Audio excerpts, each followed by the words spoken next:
ஒரு காலத்துல பிரஷ்யா அப்படின்னு ஒரு தேசம் இருந்தது. இப்போ ஜெர்மனி இருக்குல்ல, இதோட பெரும்பகுதி ஒரு காலத்துல பிரஷ்யாங்கிற பேர்ல இருந்தது. அப்போ அதுக்கு அரசரா இருந்தவர் மகா ஃப்ரெடரிக், அதாவது ஃப்ரெடரிக் தி கிரேட் அப்படின்னு சொல்லுவாங்க. அந்த ராஜாவுக்கு ஒரு சந்தேகம்.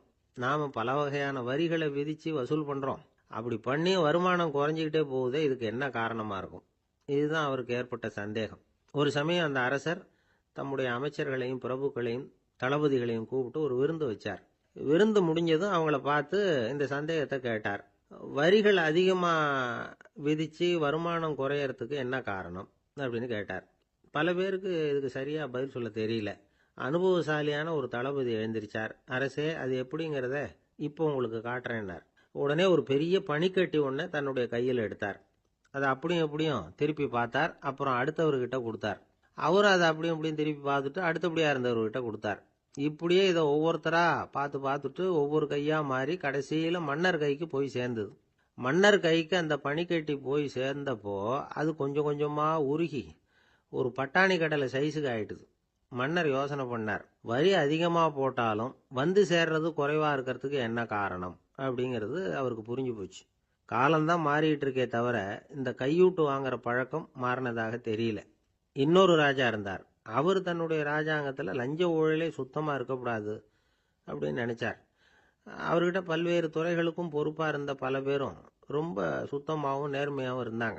ஒரே ஒருத்தர் மட்டும் எல்லார்கிட்டையும் லஞ்சம் வாங்கிட்டே இருந்தார்.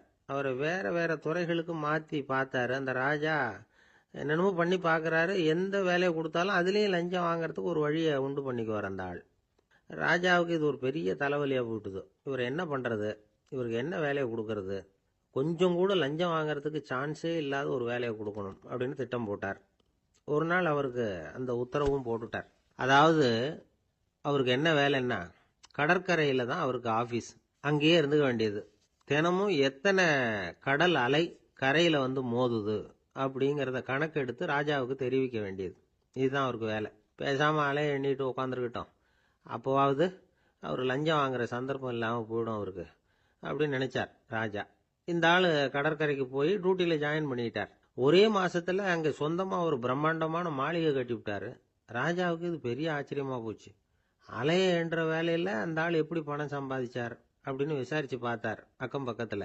அந்த ஆள் என்ன பண்ணிருக்கிறாருன்னா, கடற்கரையில போய் பொறுப்பை ஏத்துக்கிட்ட உடனே அங்க இருந்த மீனவர்கள் கிட்ட எல்லாம் இந்த கரையில வந்து ஒரு நாள்ல வந்து மோதுற அலைகள் எத்தனை அப்படின்னு கேட்டிருக்காரு.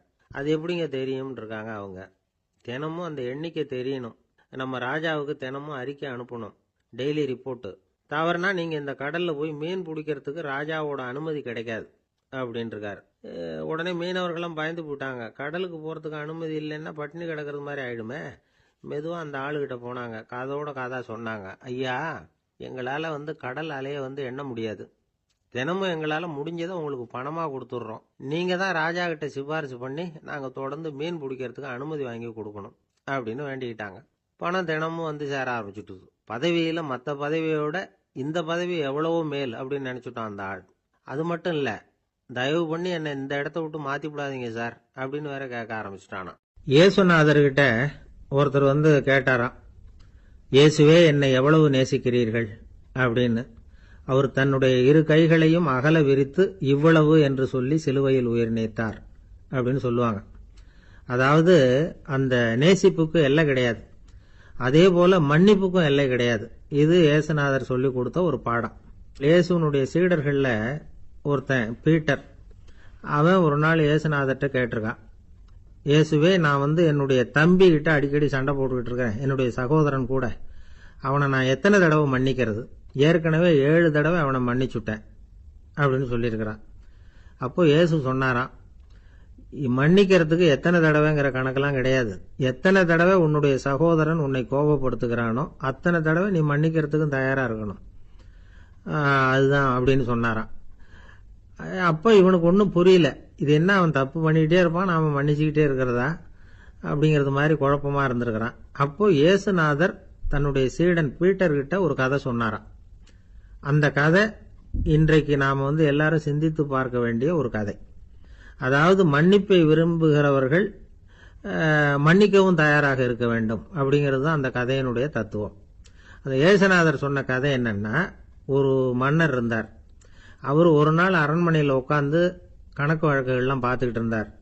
நம்ம அரண்மனையிலேருந்து யார் யார் அரசாங்க கடன் வாங்கியிருக்கிறாங்க, யார் யார் திருப்பி செலுத்தி இருக்கிறாங்க அப்படிங்கிற விவரத்தையெல்லாம் பார்த்துக்கிட்டு இருந்தார். அப்போதான் புரிஞ்சுது, அந்த அரண்மனையில் வேலை செய்கிற ஒருத்தனே அரசாங்க கடன் ஒரு வாங்கியிருக்கிறான். எவ்வளவு? 10,000 பொற்காசுகள் வாங்கியிருக்கான் கடன். இந்த 10,000 பொற்காசுகளை திருப்பி செலுத்தலை அரசாங்கத்துக்கு. இது மன்னர் கவனத்துக்கு வந்தது. உடனே நம்ம அரண்மனையில் இருக்கிறவனே அரசு கடன் வாங்கி திருப்பி செலுத்தாமல் இருக்கான், அவனை கூப்பிட்டு வாங்கன்னு சொல்லி கூப்பிட்டுட்டு வந்தாங்களாம். விசாரிச்சிருக்கிறாங்க, என்னப்பா நீ எவ்வளவு ஒன்று? ஆமாங்க 10,000 பொற்காசுகள் வாங்கியிருக்கிறேன், இன்னும் திருப்பி கட்டலைன்றான். உடனே அவர் மன்னர் சொல்லியிருக்கிறார், நம்ம சட்டத்திட்டப்படி நீ உடனே பணத்தை திருப்பி கட்டிடு. அப்படி உன்னால் கட்ட முடியலன்னா உன்னுடைய வீடு வாசல் சொத்து சுகம் எல்லாத்தையும் விற்று அந்த பணத்தை அரசு கருவூலத்தில் சேர்த்துக்கிறதுக்கு நானே ஏற்பாடு பண்ணிடுறேன் அப்படின்னு அந்த மன்னர் சொன்னாராம். இவன் அப்படியே அதிர்ச்சி ஆகிட்டான். அப்படியே பொத்துன்னு காலில் விழுந்தானா. மன்னா என்னை மன்னிச்சுங்க, என்னால் முடியல, எனக்கு மன்னிப்பு கொடுங்க அப்படின்றான். உடனே அவர் எழுந்திரிச்சு, சரி நீ மன்னிப்பு கேட்டுவிட்ட, அதனால் உன்னை மன்னிக்கிறேன், நீ பணம் கட்ட வேண்டாம் அப்படின்னு சொல்லி அந்த மன்னர் அவனை விட்டுட்டாராம். பணத்தையும் தள்ளுபடி பண்ணிட்டார், நீ திருப்பி கட்ட வேண்டான்னு. இவனுக்கு ரொம்ப மகிழ்ச்சி. அதனால ரொம்ப உல்லாசமாக வந்துகிட்டு இருக்கிறான். தெருவில் வந்துகிட்டு இருக்கிறப்ப இவங்கிட்ட கடன் வாங்கின ஒருத்தன் எதுக்கு வந்துகிட்டு இருக்கான். அவன் இவங்கிட்ட ஒரு 100 பொற்காசுகள் கடன் வாங்கியிருக்கான். அவன் வந்தான், இவன் போய் அவன் சாட்டையை பிடிச்சிக்கிட்டான், நீ எப்படா என் கடனை திருப்பி கொடுக்க போறேன்னு. அவன் இப்போ முடியல, கொஞ்சம் பொறுத்துக்கா, அப்புறம் தரேன் இருக்கான். அதெல்லாம் முடியாது, நீ கொடுத்து தான் ஆகணும் அப்படின்னு இவன் புடிவமாக சொல்கிறான். இப்போ நிலைமையை பாருங்க, இவன் ஏற்கனவே இவன் 10,000 பொற்காசுகள் அரசாங்கத்தில் கடன் வாங்கினா அதுக்கு மன்னிச்சு விட்டுட்டார் இவனை. ஆனால் இவன் இன்னொருத்தனை மன்னிக்கிறதுக்கு தயாரா இல்லை. இவங்கிட்ட கடன் வாங்கின இன்னொருத்தன் 10 பொற்காசுகள், அவனை மன்னிக்க தயாரா இல்லை. அவனை கொண்டு போய் நீதிமன்றத்தில் கொண்டு போய் நிறுத்தி தண்டனை வாங்கி கொடுத்துட்டான். நீதிபதி என்ன சொன்னார், அந்த இவன் வாங்கின பொற்காசுகளை திருப்பி கட்டுற வரைக்கும் ஜெயிலில் இருக்கணுங்கிறது தீர்ப்பு. ஆனால் உடனே அரசர் காதில் வந்து விழுந்தது. சொல்லிட்டாங்க, உங்ககிட்ட மன்னிப்பு வாங்கிட்டு போனானே ஒருத்தன், அவன் இன்னொருத்தனை மன்னிக்கிறதுக்கு தயாரா இல்லை, அவனை கொண்டு போய் ஜெயிலில் அடைச்சிட்டான் அப்படின்னு. உடனே மன்னர் பார்த்தார், இவனை மறுபடியும் கூப்பிட்டு வர சொன்னார். தபாரப்பா, நான் உன்னை மன்னிச்சு விட்டேன், ஆனால் நீ இன்னொருத்தனை மன்னிக்கிறதுக்கு தயாரா இல்லை, அதனால என்னுடைய தீர்ப்பையும் மாத்துறேன், நீயும் அரசு கடன் தீர்ற வரைக்கும் ஜெயிலில் தான் இருக்கணும் அப்படின்னு சொல்லி ஜெயிலுக்கு அனுப்பிச்சிட்டாராம். இப்படி ஒரு கதையை இயேசுநாதர் தன்னுடைய சீடருக்கு சொன்னதாக ஒரு வரலாறு. அது என்ன, அதிலிருந்து நாம் புரிந்து கொள்ள வேண்டியதுன்னா, நாம் மன்னிக்கப்படணும்னு நாம் விரும்புகிறோம்னா நாம் இன்னொருத்தரை மன்னிக்கிறதுக்கு தயாராக இருக்கணும். அதனால் நாம் இன்னொருத்தரை யாரையும் மன்னிக்க மாட்டோம், ஆனால் என்ன இன்னொருத்தர் மன்னிக்கணும் அப்படிங்கிறது மாதிரி செய்யக்கூடாதுன்னு சொல்லுவாங்க. அது மாதிரி நாம் இப்போ இது தப்பாக புரிஞ்சுக்கிறவங்களும் இருக்கிறாங்க. பாவம் மன்னிப்புங்கிறதுலாம் எதுக்குன்னா, அதாவது மறுபடியும் பாவம் செய்யாமல் இருக்கிறதுக்காக தான். அதான் மன்னிக்கிறாரே அப்படிங்கிறதுக்காக மறுபடியும் பாவம் பண்ணிட்டு இருக்கிறது இல்லை. அதான் ஒருத்தர் கேட்டாராம், பாவத்திலிருந்து மன்னிப்பு கிடைக்கணும்னா நீ என்ன செய்யணும் அப்படின்னு கேட்டிருக்காரு. அதுக்கு அவன் சொல்லியிருக்கிறான், நான் முதல்ல பாவம் செய்யணும், அப்போதானே மன்னிப்பு கிடைக்கும் அப்படின்னு நானா. இப்படிப்பட்டவர்கள் தான் இன்னைக்கு உலகத்தில் அதிகமாக இருக்கிறாங்க. அதனால் இந்த மன்னிப்பின் மகத்துவங்கிறது இயேசுநாதர்கிட்டேருந்து தான் நாம் புரிஞ்சுக்கணும். அந்த இயேசு சொன்ன அந்த மன்னிக்கிற மனோபாவம் இருந்தால் இன்னைக்கு உலகம் பூராவும் அமைதி பூங்காவாக இருக்கும். அதில் ஒன்றும் ஆச்சரியமே இல்லை, அதில் ஒன்றும் சந்தேகமும் இல்லை. அதனால் மன்னிக்கிற மனோபாவத்தை நாம் எல்லாரும் நமக்குள்ளே வளர்த்து கொள்ள வேண்டும் அப்படிங்கிறது தான் நாம் இன்றைக்கு எல்லோரும் சிந்தித்து பார்க்க வேண்டிய ஒரு செய்தி. ஒருத்தர் மனசில் நிம்மதி இல்லாமல் உட்காந்துருந்தார். என்ன சார் விஷயம் அப்படின்னு விசாரித்தேன். அகலக்கால் வச்சுட்டேன், அதுதான் அவதிப்படுறேன்னார். விவரமாக சொல்லுங்கன்னு. வீடு கட்டணும்னு ஆரம்பித்தேன், வேலை பாதியிலேயே நிற்கிது, கையில் பணம் இல்லை அப்படின்னார். இது மாதிரி ஆசாமிகள் பல பேரை நீங்கள் பார்த்துருக்கலாம். இவங்கெல்லாம் சுலபமாக மன அழுத்தத்துக்கு ஆளாயிடுறாங்க. மன உளைச்சல், அதாவது ஸ்ட்ரெஸ் அப்படின்னு சொல்கிறோமே, அதுக்கு அடிப்படையான சில காரணங்கள் உண்டு. அதாவது மிகையாக திட்டமிடுதல் அப்படிங்கிறதும் ஒரு முக்கியமான காரணம். நடைமுறை சாத்தியம் என்னங்கிறத மனசில் வச்சுக்கிட்டு எந்த திட்டத்தையும் தீட்டணும், அப்போ தான் அது சரியாக வரும். ரெண்டாவது காரணம் என்ன தெரியுமா, ஒரே நேரத்தில் பல்வேறு செயல்களில் ஈடுபடுறது. தொலைபேசியில் பேசிக்கிட்டே கையில் இருக்கிற கடிதத்தை படிச்சுக்கிட்டே எதிரில் உட்காந்துக்கிட்டு இருக்கிறவருக்கும் அப்பப்போ பதில் சொல்லிக்கிட்டு மனசில் பல்வேறு சிந்தனைகளை அப்படியே ஓட விட்டுக்கிட்டு இருக்கிறது, இதுவும் மன அழுத்தத்தை உண்டாக்குது. மூணாவது காரணம், எதிலேயும் வெற்றி மட்டும் எதிர்பார்க்குற ஒருதலைப்பட்சமான ஆர்வம்.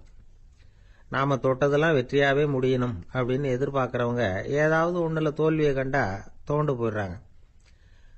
எப்படியும் முடியலாம்ங்கிற எண்ணம் ஏற்கனவே நமக்குள்ளே இருந்துட்டுதுன்னா அந்த அவஸ்தை வராது.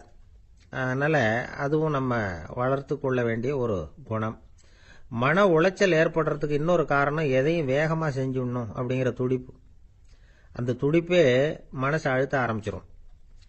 எந்த ஒரு காரியத்திலையும் தாமதமோ இடையூறோ ஏற்பட்டால் அதை பொறுத்துக்கிற மனப்போக்கம் வேணும். அது இல்லாதவங்க அழுத்தத்துக்கு ஆளாயிடுறாங்க. சில பேர் வேலைன்னு எந்த நேரம் பார்த்தாலும் வேலையே கதின்னு கிடப்பாங்க.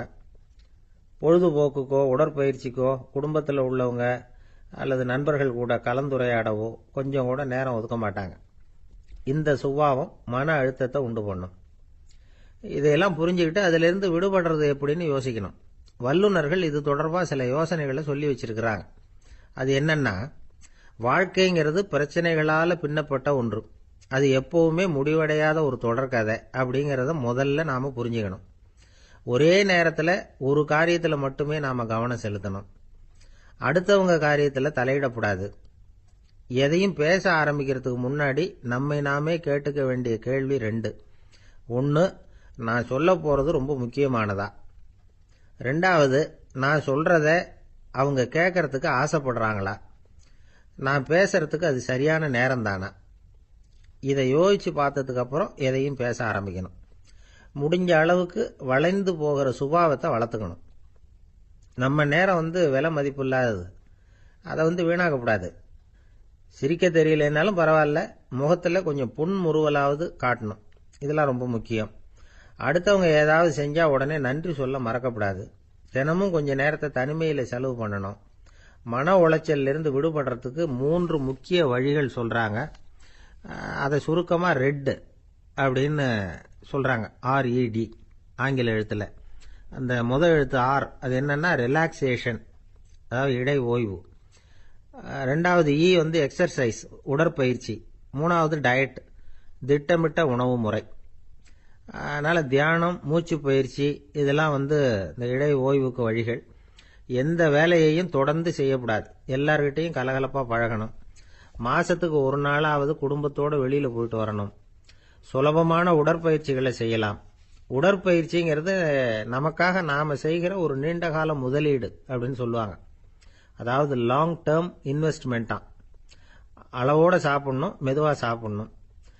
இதெல்லாம் கொஞ்சம் மனசில் வச்சுக்கிட்டு நடந்துக்கிட்டால் மகிழ்ச்சியாக வாழலாம். சில பேர் சாப்பாட்டு விஷயத்தில் ரொம்ப அக்கறை எடுத்துக்கிறது உண்டு. ஒரு குண்டு ஆசாமி சாப்பிட உட்கார்ந்தார். முதல்ல ஒரு மாத்திரை சாப்பிட்டார். எதுக்குன்னு கேட்டோம். பசி எடுக்கிறதுக்குன்னார். சாப்பிட்டு முடிச்சார். பிறகு மறுபடியும் ஒரு மாத்திரை சாப்பிட்டார். இது எதுக்குன்னு கேட்டோம். சாப்பிட்டது ஜீரணமாகறதுக்கு அப்படின்னார். இப்போ மேலே எனக்கு அளவு கடந்த அன்பு அப்படின்னு யாராவது சொன்னால் அதை அலட்சியமாக நினச்சிடக்கூடாது. அது கொஞ்சம் சீரியஸான விஷயம். அளவுக்கு மிஞ்சினா எதுவுமே இடைஞ்சல் தானே. அன்பும் அப்படி தான். அன்பு அதிகமாக இருந்தால் அது எப்படி கெடுதல் பண்ணும் அப்படிங்கிற சந்தேகம் உங்களுக்கு வரலாம். தசரதன் கதை என்னாச்சு? கைகை மேலே வச்ச அளவு கடந்த அன்பு ராமன் காட்டுக்கு போறாப்புல ஆயிட்டுதுல்ல. தசரதன் எப்பேற்பட்ட அரசன்? விஸ்வாமித்திரர் சொல்றார், என்ன மாதிரி முனிவர்களுக்கும் தேவர்களுக்கும் ஏதாவது கஷ்டம் வந்தால் முதல்ல முருகன் கிட்ட போவோம், அப்புறம் பரமசிவனை போய் பார்ப்போம், அதுக்கப்புறம் திருமால்கிட்ட போவோம், அப்புறம் பிரம்மன் இந்திரன் இவங்களையெல்லாம் போய் பார்ப்போம். இவங்களாலையெல்லாம் முடியலன்னா கடைசியில் அயோத்திக்கு வருவோங்கிறார். உன்னை விட்டா வேற கதி உண்டோ அப்படின்னு தசரதனை பார்த்து விஸ்வாமித்திரரே சொல்றார். அப்பேற்பட்ட அரசன் தசரதன் கைகேயி காலில் விழறான். உன் பாதங்களை தொட்டு கெஞ்சி கேட்டுக்கிறேன், ராமனை காட்டுக்கு அனுப்பாதேங்கிறான். தசரதனுடைய இந்த நிலைமைக்கு என்ன காரணம்? அவன் கைகேயி மேலே வச்ச அளவு கடந்த அன்பு தான் காரணம். இப்போ சொல்லுங்க, அன்பா இருந்தாலும் அது அளவுக்கு மீறி போனால் கெடுதல் பண்ணுமா பண்ணாதா? அது மட்டும் இல்லை, அளவு கடந்த அன்பு நீதிக்கும் நியாயத்துக்கும் புறம்பான காரியங்களையும் செய்ய வச்சிரும். தசரதன் மிகச்சிறந்த நீதிமான், தர்மத்துக்கு விரோதமாக ஒரு காரியமும் செய்யாதவன். அப்பேற்பட்டவன் தன்னுடைய மனைவியை பார்த்து என்ன சொல்றான் தெரியுமா? உனக்காக நான் என்ன செய்யணும்னு சொல்லு, செய்கிறேன். ஒரு குற்றமும் செய்யாத ஒருத்தனை கொல்லணுமா கொல்றேன். மரண தண்டனை விதிக்கப்பட்ட ஒருத்தனை விடுதலை செய்ய சொல்றியா செய்கிறேன். எந்த பிச்சைக்காரனையாவது கோடீஸ்வரனாக சொல்றியா ஆக்குறேன், அல்லது கோடீஸ்வரனை பிச்சைக்காரன் ஆக்கணுமா ஆக்குறேன் அப்படிங்கிறான். நீதிக்கு விரோதமான இந்த பாவங்களை செய்யறதுக்கு அப்பேற்பட்ட அரசன் எப்படி துணிஞ்சான்? மனைவி பேரில் வச்ச அளவு கடந்த அன்பு தான் காரணம். திரிசூலம், வஜ்ராயுதம், வாள் இதுகளால் தாக்கப்பட்டா கூட அதையெல்லாம் கொஞ்சம் கூட லட்சியம் பண்ணாத ஒருத்தன் காமதேவனுடைய மலர் அம்புகள் தாக்குனா அதை அவனால் தாக்கு பிடிக்க முடியல, விழுந்துடுறான். காமதேவனுக்குள்ள மகிமையே அதுதாங்கிறார் துளசிதாசர். அதனால தான் பெரியவங்கள்லாம் என்ன சொல்கிறாங்கன்னா, எதையும் அளவுக்கு மீறி செய்யாதேங்கிறாங்க. அப்பா, அம்மா, மனைவி, மக்கள் எல்லார் பேர்லேயும் அன்பு அவசியம்தான். ஆனால் அந்த அன்பு அறிவுக்கு புறம்பாக இருக்கக்கூடாது, அளவுக்கு மீறி இருக்கக்கூடாது. அப்போ தான் வாழ்க்கை சுகமாக இருக்கும், இல்லைன்னா அவஸ்தை தான். அளவுக்கு மீறின அன்புங்கிறது புரியுது, அது சரி. அறிவுக்கு புறம்பான அன்புங்கிறது எப்படி? ஒரு தாய்க்கு ஜலதோஷம் அல்லது ஏதோ ஒரு தொற்று நோயின்னு வச்சுங்களேன். அந்த அம்மாவுக்கு தன்னுடைய குழந்தை பேரில் அளவு கடந்த அன்பு. தனக்கு நோய் இருக்குது, அது அடுத்தவங்களுக்கு தொற்றக்கூடியது அப்படின்னு தெரிஞ்சிருந்தோம் அன்பை காட்டுறதுக்காக அந்த குழந்தைக்கு முத்தம் கொடுக்குறேன்னு தூக்கி வச்சுக்கிட்டு கொஞ்சம் ஆரம்பிச்சதுன்னு வச்சுக்கோங்க, அது நல்லா இருக்குமா? இதுதான் அறிவுக்கு புறம்பான அன்புங்கிறது. அது மாதிரி விலங்குகள்கிட்ட அன்பாயிருன்னு சொல்கிறோம். அதுக்காக புலிக்கு முத்தம் கொடுக்க முடியுமா? அப்படி கொடுத்தா அது அறிவுக்கு புறம்பான அன்பு. அதனால் அன்பு கூட அறிவுபூர்வமாக இருக்கணும் அப்படிங்கிறத இன்றைக்கி தகவல் மூலமாக நாம் புரிஞ்சுக்கணும்.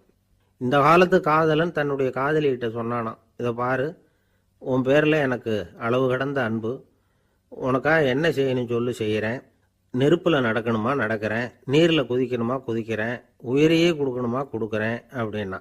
சரி, வர்றேன் ஞாயிற்றுக்கிழமை சாயந்தரம் 6 மணிக்கு இதே இடத்துக்கு வாங்க அப்படின்னுது அந்த பொண்ணு. இவன் கொஞ்சம் யோசனை பண்ணி பார்த்துட்டு, அன்னைக்கு மழை பெய்யாமல் இருந்தால் வந்துடுறேன் அப்படின்னானா.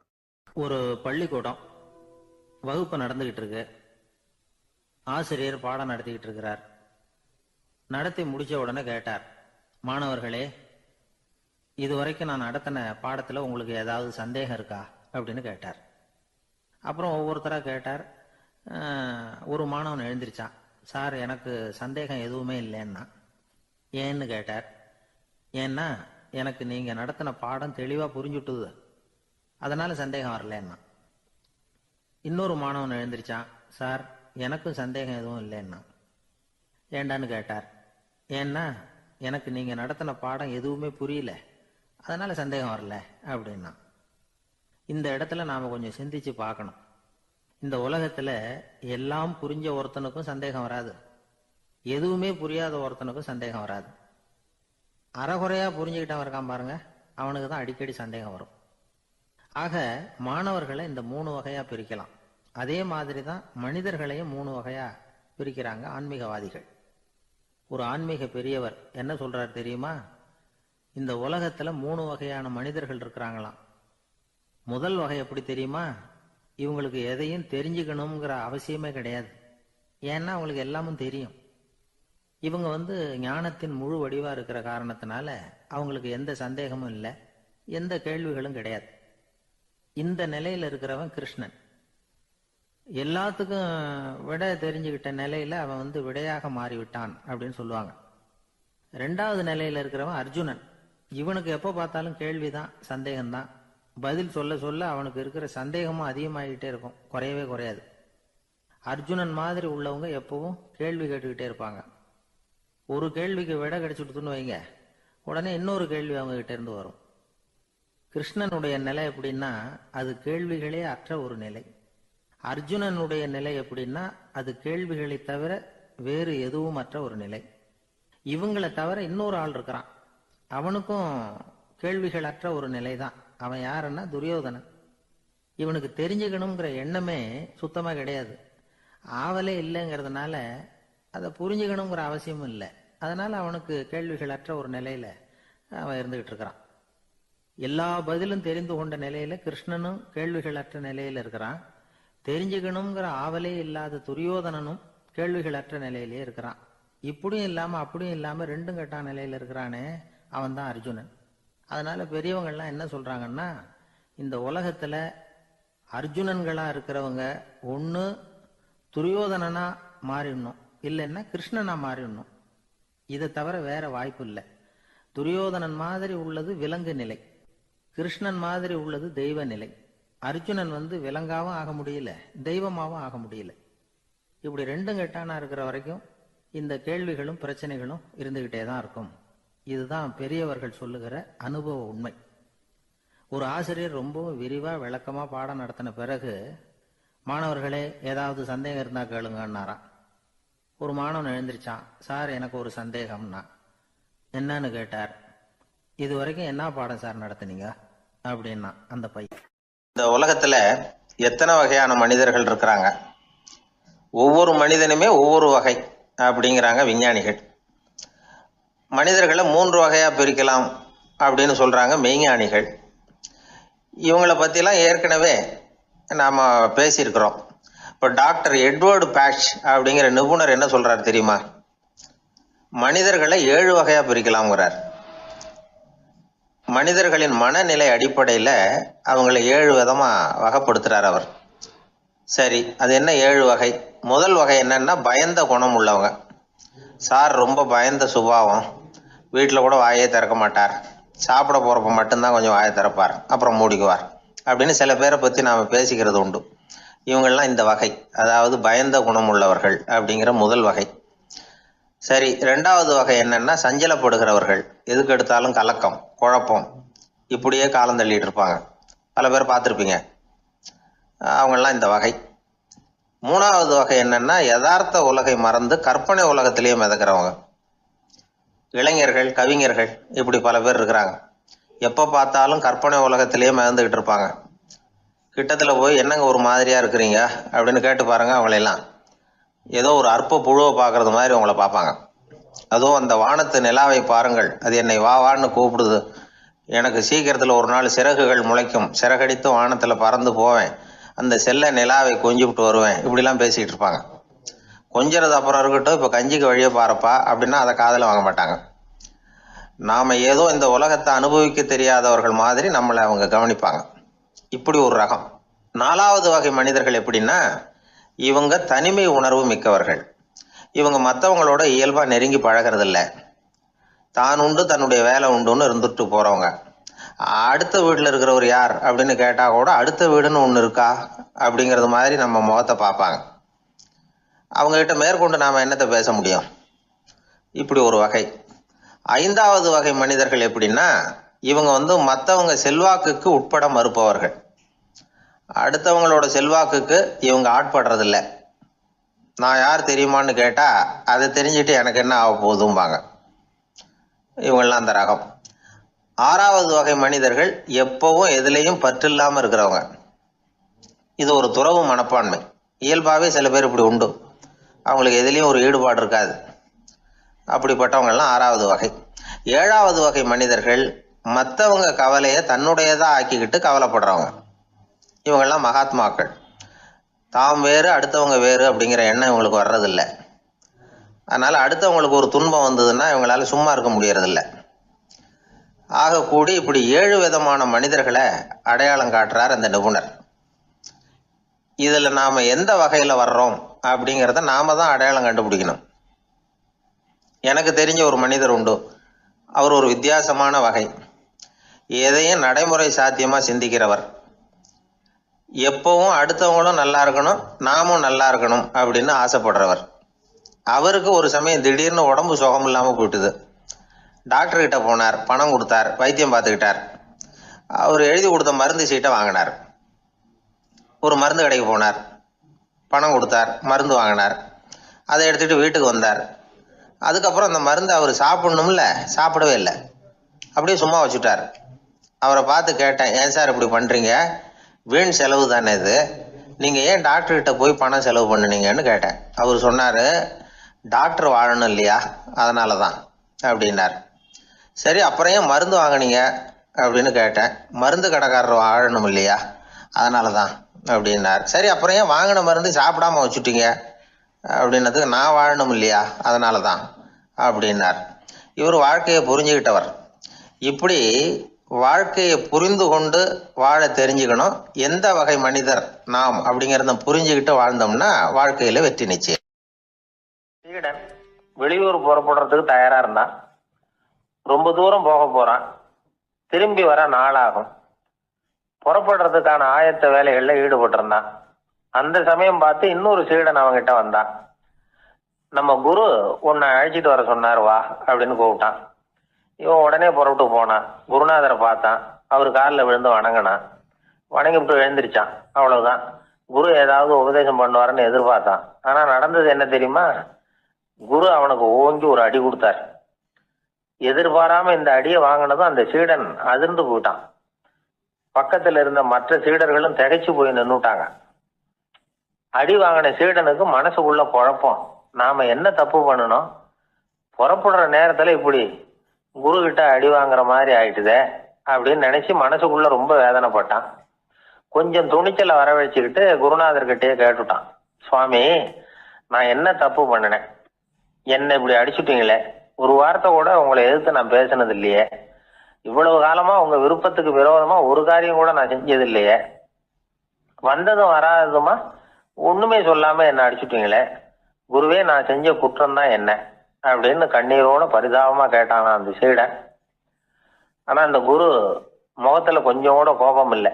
அவர் சிரிச்சுக்கிட்டே நின்றுகிட்டு இருந்தாராம். அதுக்கப்புறம் சொன்னாராம், என்னுடைய அருமை சீடனே, நீ ஒரு தவறும் பண்ணல, நான் உன்னை அடிச்சது நீ ஏதோ தப்பு பண்ணிவிட்டேங்கிறதுக்காக இல்லை, நீண்ட பயணம் போக போற, ஞாபகமா ஏதாவது கொடுத்து அனுப்ப வேணாமா, நீ ஞானம் பெற்ற பிறகுதான் திரும்பி வர போறேங்கிறது எனக்கு தெரியும், அதுக்கு பிறகு உன்னை வந்து அடிக்க முடியுமா, அதனால இப்ப கிடைச்சிருக்கிற இந்த வாய்ப்பை பயன்படுத்திக்கிட்டேன், அப்போதைக்கு இப்பவே அடிச்சுட்டேன், அவ்வளவுதான், வேற ஒண்ணும் இல்லை அப்படின்னாராம். குரு சிரிச்சுக்கிட்டே இப்படி சொல்றார். இருந்தாலும் இதுவும் ஒரு உபதேசம் தான். அதிர்ச்சிகளால வந்து விழிப்படைய வைக்கிறதும் ஒரு வழிதான். இது வந்து ஜென் வழி. பெரும்பாலும் அதிர்ச்சியின் மூலமாகவே ஞான தரிசனத்தை அருள்கிறவர்கள் தான் ஜென் குருமார்கள். நம்ம தியானம் தான் ஜென். இந்தியாவில இருந்து இது சீனாவுக்கு போய் கொஞ்சம் பேர் மாறி வளம் பெற்று ஜப்பான்ல ஜென் ஆகி வளர்ந்துருக்குது, அவ்வளவுதான். ஜென்கிறது தியானம். எதை நினைச்சும் தியானிக்கிறது இல்லை, எல்லாத்துலயும் தியானம் இருக்கிறதா சொல்லுது ஜென். பேசுறது, இருக்கிறது, நடக்கிறது, சாப்பிடுறது, சிரிக்கிறது, தூங்குறது, தொழில் செய்யறது அல்லது சும்மா இருக்கிறது எல்லாமே தியானம் தான். ஜென்கிறது ஒரு சுய தரிசனம், தன்னைத்தானே அடையாளம் கண்டுகொள்ளுகிறது தான் அது. இல்லாத எதையும் தேடி கண்டுபிடிக்கிறது இல்லை. சென் மார்க்கத்தை பத்தி ஓஷோ என்ன சொல்றாரு தெரியுமா? காணாமல் போன தன்னுடைய மூக்கு கண்ணாடி தன்னுடைய மூக்கின் மேல் இருப்பதை கண்டுகொள்வது போன்றது சென் அப்படிங்கிறார். நம்மால் இன்னொருத்தர் முகத்தை ரொம்ப நேரமா உத்து பார்த்துக்கிட்டு இருந்தார். என்ன பாக்குறீங்கன்னாரு அவரு. நீங்க போட்டிருக்கீங்களே மூக்கு கண்ணாடி, அதை தான் பாக்குறேன்னாரு இவரு. நீங்க அப்படி பாக்குறதுக்கு விசேஷ காரணம் ஏதாவது உண்டான்னு கேட்டார் இவர். உண்டுன்னார். என்னன்னு கேட்டார். நேத்திக்கு காணாம போன என்னோட மூக்கு கண்ணாடி அது அப்படின்னாராம் இவர். ஒருத்தன் தன்னுடைய நண்பனை வழியில பார்த்தான்.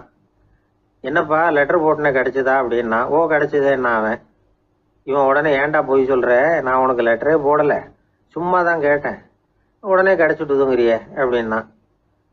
லெட்டர் போட்டேன்னு நீ போய் சொல்றப்போ அது கிடைச்சதுன்னு நான் போய் சொல்லக்கூடாதா அப்படின்னானா அவன். இப்படிப்பட்டவங்க சில பேர் இருந்தா கூட இன்னைக்கு கடிதம் மூலமா தொடர்பு கொள்ளாதவங்க இருக்கவே முடியாது. அந்த அளவுக்கு அது அவசியமான ஒன்னாயிட்டுது. இந்த அஞ்சல் அட்டைகள் எப்படி ஆரம்பமாச்சு தெரியுமா? ஆஸ்திரியா நாட்டுல ஒரு பேராசிரியர் இருந்தார். அவர் பேர் இம்மானுவேல் ஹெர்மன். அவர் ஒரு நாள் ஒரு பத்திரிகையில கட்டுரை எழுதினாராம். இது நடந்தது 1869. அவர் எழுதின கட்டுரையில மக்கள் அதிகம் செலவில்லாம ஒருத்தருக்கு ஒருத்தர் தகவல் பரிமாறிக்கிறது எப்படி அப்படிங்கிறத பத்தி எழுதியிருந்தார். அதுக்கு சில யோசனைகளை அவரே எழுதியிருந்தாராம். எப்படின்னா, அந்த கட்டுரையை எல்லாரும் படிச்சு பார்த்துருக்குறாங்க. அவர் சொன்ன யோசனைகள் என்னன்னு. அது அரசாங்கத்தின் கவனத்துக்கு அது போச்சான். ஆகா, இது அவர் சொல்ற யோசனை நல்லா இருக்கும் போல் இருக்கு அப்படின்னு அவங்களே நினைச்சிருக்கிறாங்க. அவ்வளவுதான். உடனே அந்த யோசனையை நடைமுறைக்கு கொண்டுட்டு வந்தாங்களாம். பேராசிரியர் இம்மானுவேல் ஹெர்மனின் யோசனைப்படி அச்சடிச்ச அரசு முத்திரையோட அரசாங்கம் அஞ்சல் அட்டைகளை வெளியிட ஆரம்பிச்சுதான். 1869 அக்டோபர் 7ஆம் தேதி இது நடந்திருக்கு. உலகின் முதல் அஞ்சல் அட்டை வெளிவந்த நாள் அது. அப்பதான் அதுக்கு பேர் என்ன தெரியுமா? அதாவது கரஸ்பாண்டிங் கார்டு அப்படின்னு பேராது. அதுக்கப்புறம் என்ன ஆச்சுன்னா, உடனடியாக அமெரிக்காவிலேயே இது மாதிரியான கார்டுகளை வெளியிட ஆரம்பிச்சிட்டாங்க. அங்க இதுக்கு என்ன பேர் தெரியுமா? Postal card. அதுக்கப்புறம் 1870 இங்கிலாந்துலேயும் இதை வெளியிட்டாங்களாம். அதை வெளியிட்ட முதல் நாள் அன்னைக்கு என்ன நடந்தது தெரியுமா? மக்கள்லாம் ஏதோ நியாய விலை கடையில் நிற்கிறது மாதிரி பெரிய பெரிய கியூ வரிசையில் நின்று இதை வாங்கினாங்களாம். நம்ம நாட்டில் முதல் அஞ்சலகம் 1927 கல்கத்தாவில் ஆரம்பமாயிருக்கு. இன்னைக்கும் அஞ்சலகம் இல்லாத இடமே இல்லை. அந்த அளவுக்கு அஞ்சல் போக்குவரத்து அதிகமாயிருக்குது. அன்னைக்கு உள்நாட்டில் ஒருத்தருக்கு ஒருத்தர் தகவல் பரிமாற்றம் செய்து கொள்ள மலிவான ஒரு அஞ்சல் அட்டையை அரசாங்கம் வெளியிடலாம் அப்படின்னு பேராசிரியர் எழுதின கட்டுரை இன்னைக்கு எந்த அளவுக்கு ஆகியிருக்கு பாத்தீங்களா? ஒருத்தன் ஒரு தபால் பெட்டிக்கு பக்கத்துல தலைய வச்சுக்கிட்டு அவன் பாட்டுக்கு நின்றுட்டு இருந்திருக்கான். அங்கே இருந்த இன்னொருத்தன் கேட்டிருக்கான், என்ன ஆச்சுன்னு. கொஞ்ச நேரத்துக்கு முன்னாடி இந்த தபால் பெட்டியில் ஒரு கார்டு எழுதி போட்டேன், விவரமெல்லாம் நல்லா தான் எழுதியிருக்கிறேன், ஆனால் அட்ரஸ் எழுத மறந்துட்டேன் அப்படின்னு நானா. உடனே அவன், அதுக்காக கவலைப்படாத, நான் போட்ட கார்டில் அட்ரஸ் எல்லாம் பின்கோடு உள்பட கரெக்டாக எழுதியிருக்கேன், ஆனால் விவரம் எழுத மறந்துட்டேன் நானா. கவலைப்படாத, கொஞ்ச நேரத்தில் தபால்காரர் வருவார், பெட்டியை திறந்ததும் நம்ம லெட்டரை கேட்டு வாங்கிக்கலாம்னா ஒருத்தன்.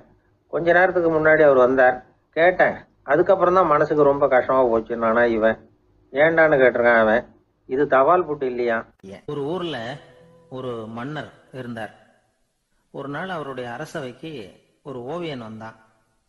அவன் சீனா தேசத்திலிருந்து வந்தவன், தாவோ சிந்தனையாளன். அவன் அங்க வந்து மன்னர் முன்னாடி நிக்கிறான். யாரும் செய்ய முடியாத ஒரு காரியத்தை என்னால செய்ய முடியும்னா. இவன் இப்படி சொன்னதை கேட்டதும் ஏற்கனவே அங்க இருந்த அரசவை ஓவியன் ஒருத்தனுக்கு கோபம் வந்துட்டுது. இதோ பாரு, இப்படி எல்லாம் பேசக்கூடாது, நான் வேணும்னா உன்னுடைய சவாலை ஏத்துக்கிறேன் அப்படின்னா. நாம 2 பேரும் ஓவியம் தீட்டுவோம், அதை பார்த்துட்டு நம்ம 2 பேர்ல யாரு சிறந்த ஓவியன் அப்படிங்கிறத மன்னரே தீர்மானம் செய்யட்டும், என்ன சொல்ற அப்படின்னு கேட்டான் அவன். அவனும் சரின்னு ஒத்துக்கிட்டான். போட்டி ஆரம்பமாச்சு. அரசர் அவங்களுக்கு 2 சுவர்களை ஒதுக்கி கொடுத்தார். 6 மாச காலம் அவகாசம் கொடுத்தார். 2 ஓவியர்களும் அவங்கவங்க வேலையை ஆரம்பிச்சாங்க. இரவு பகலா வேலை செய்ய ஆரம்பிச்சுட்டாங்க. 6 மாசம் முடிஞ்சது. அரசர் வந்து பார்த்தார். முதல்ல தன்னுடைய அரசவை ஓவியர் தீட்டி இருந்த ஓவியத்தை பார்த்தார். ரொம்ப பிரமாதமா இருந்தது, பாராட்டினார். இதோ பாரு, உன்னுடைய ஓவியம் அற்புதமா இருக்கு, உயிரோட்டம் உள்ளதா இருக்குது, கலையின் உச்சமே இதுதான், இதை விட சிறந்த ஒரு ஓவியத்தை வேற யாராலையும் படைக்க முடியாது அப்படின்னார். அதுக்கப்புறம் அந்த சீன ஓவியன் கிட்ட போனார். எங்க உன்னுடைய ஓவியம்னு கேட்டார். திரைச்சீலையை விலக்கி விட்டு பாருங்கன்னா. மன்னர் வந்து அந்த திரைச்சீலையை விளக்குனார். உள்ள வந்து ஓவியம் இருக்க வேண்டிய இடம் கண்ணாடி மாதிரி தெரிஞ்சுது. அவன் அந்த 6 மாச காலமா அந்த சுவரை வந்து தேய்ச்சி தேய்ச்சி கண்ணாடி மாதிரி ஆக்கி வச்சிருக்கிறான். அதுக்கு நேரா எதிர் சுவரில் அரசவை ஓவியன் தீட்டின ஓவியம் இருக்கு. அது எதிரில் இருந்த இந்த கண்ணாடியில பட்டு பிரதிபலிக்குது. மன்னர் யோசனை பண்ண ஆரம்பிச்சார். அப்புறம் அந்த சீன ஓவியனை பார்த்து கேட்டார், இதை பாரு, நீ என்னுடைய ஆளை வந்து தோற்கடிச்சுட்ட அப்படிங்கிறதுல சந்தேகம் இல்லை, ஆனாலும் எங்களை ஏமாத்தி இருக்கிற, எந்த ஓவியமும் நீ வரையிலையே அப்படின்னார். அரசே, இதுதான் உண்மையான ஓவியம், உயிருள்ள ஓவியம். இது வந்து மனோபாவங்களை பிரதிபலிக்கும், மாறுகின்ற காலங்களை அப்படியே காட்டும் அப்படின்னா அந்த சீன ஓவியன். கையால வரைகிற ஓவியங்கள்ல சலனம் இல்லை, கண்ணாடி அப்படி கிடையாது, சக்தியின் ஓட்டம் அதுல எப்பவும் இருந்துகிட்டே இருக்கும். கண்ணாடி மட்டுமே ஜீவனுள்ள ஓவியமா இருக்க முடியுங்கிறத அந்த சீன ஓவியன் தெரிஞ்சு வச்சிருந்தான். ஏன்னா அவன் ஒரு தாவோ சிந்தனையாளன். ஒவ்வொரு குழந்தையும் இந்த கண்ணாடியோட தான் பிறக்குது. ஆனா நாம என்ன செய்யறோம்னா ஓவியங்களை கண்ணாடி மீது பதிப்பிச்சு விடுறோம். கண்ணாடி நம்மளை பிரதிபலிக்குது. நம்முடைய அழகோ அவலட்சணமோ கண்ணாடியை பாதிக்கிறது இல்லை. ஏன்னா அதுக்கு மனம் கிடையாது. கடந்து போன வினாடியை பத்தி அது சிந்திக்கிறது இல்லை. அடுத்த கணத்தை பத்தின எதிர்பார்ப்பும் அதுகிட்ட கிடையாது. அதுதான் பற்றற்ற நிலை. மனிதனுக்கு தேவைப்படுறது அதுதான். கண்ணாடி கிட்ட இருந்து நாம வந்து கற்றுக்கொள்ள வேண்டிய பாடம் இது. வாழ்க்கையில வந்து மனிதர்களை நேசிக்கலாம், உலகின் அழகையெல்லாம் பிரதிபலிக்கலாம், ஆனா எதையும் பற்றி கொண்டு விடக்கூடாது அப்படிங்கிறது பெரியவர்கள் அறிவுரை.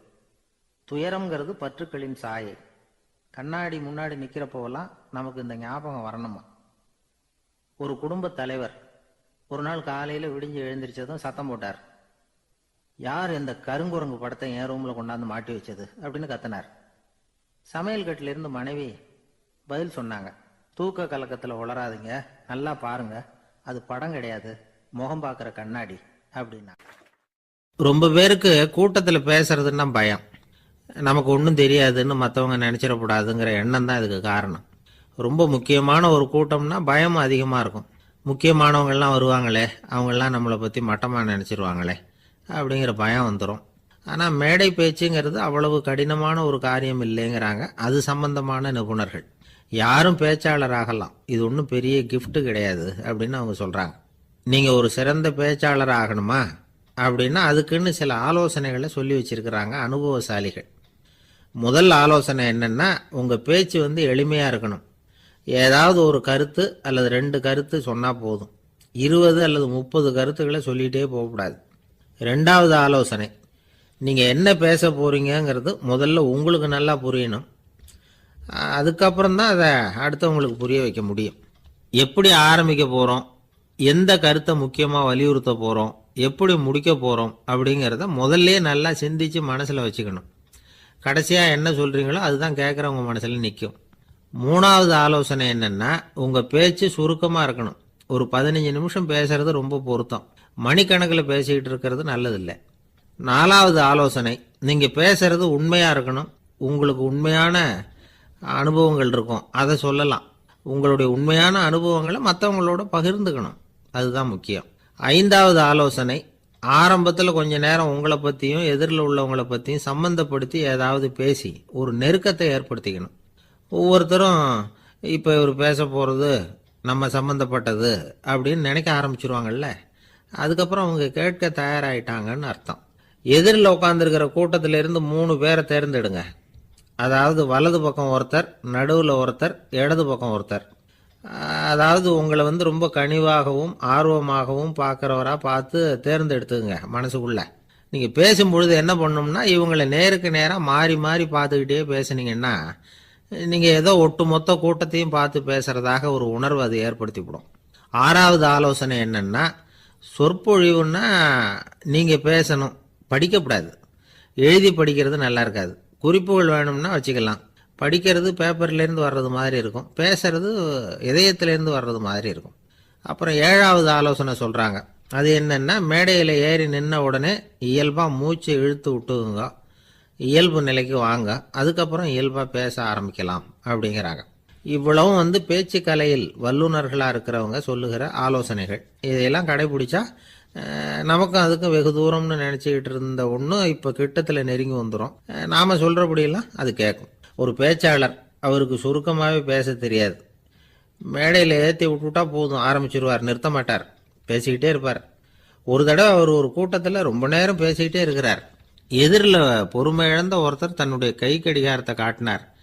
அதை கவனித்த பேச்சாளர், மன்னிக்கணும், கை கடிகாரம் நான் கொண்டுகிட்டு வர மறந்துட்டேன், அதுதான் நேரம் போனதே தெரியல அப்படின்னு சொல்லியிருக்கிறார்.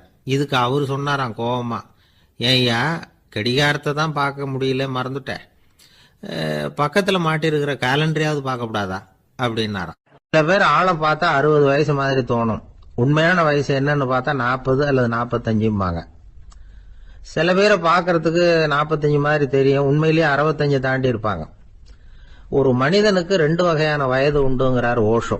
அதாவது உடம்புக்குன்னு ஒரு வயசு, மனசுக்குன்னு ஒரு வயசு.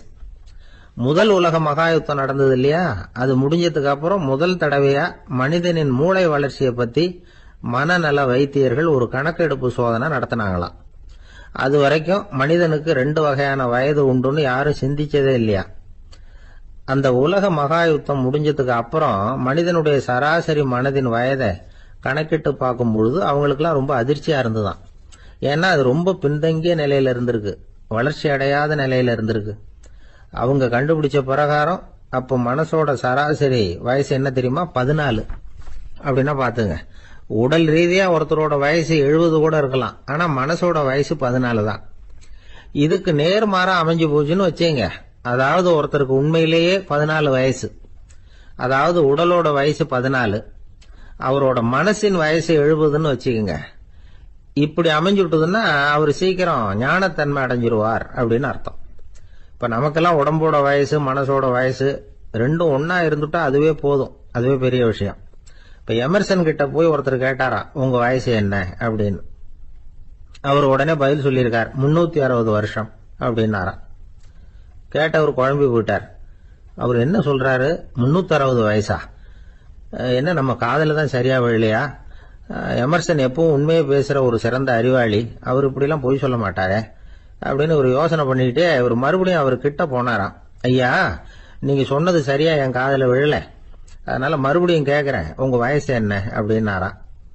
எமர்சன் மறுபடியும் சொல்லியிருக்கிறார், 360 வருஷம்னு. வந்தவருக்கு உண்மையிலேயே அதிர்ச்சியா போட்டுது. அதுக்கப்புறம் மெதுவா ஆரம்பிச்சாராம், ஐயா நீங்க சொல்றதை என்னால ஏத்துக்க முடியாது, எப்படி பார்த்தாலும் இப்போ உங்களுக்கு வயசு ஒரு 60க்கு மேல இருக்காதுன்னு நினைக்கிறேன். அப்படின்னாராம். நீங்க சொல்றது சரிதான், அது என் உடம்போட வயசுன்னாராம் எமர்சன்.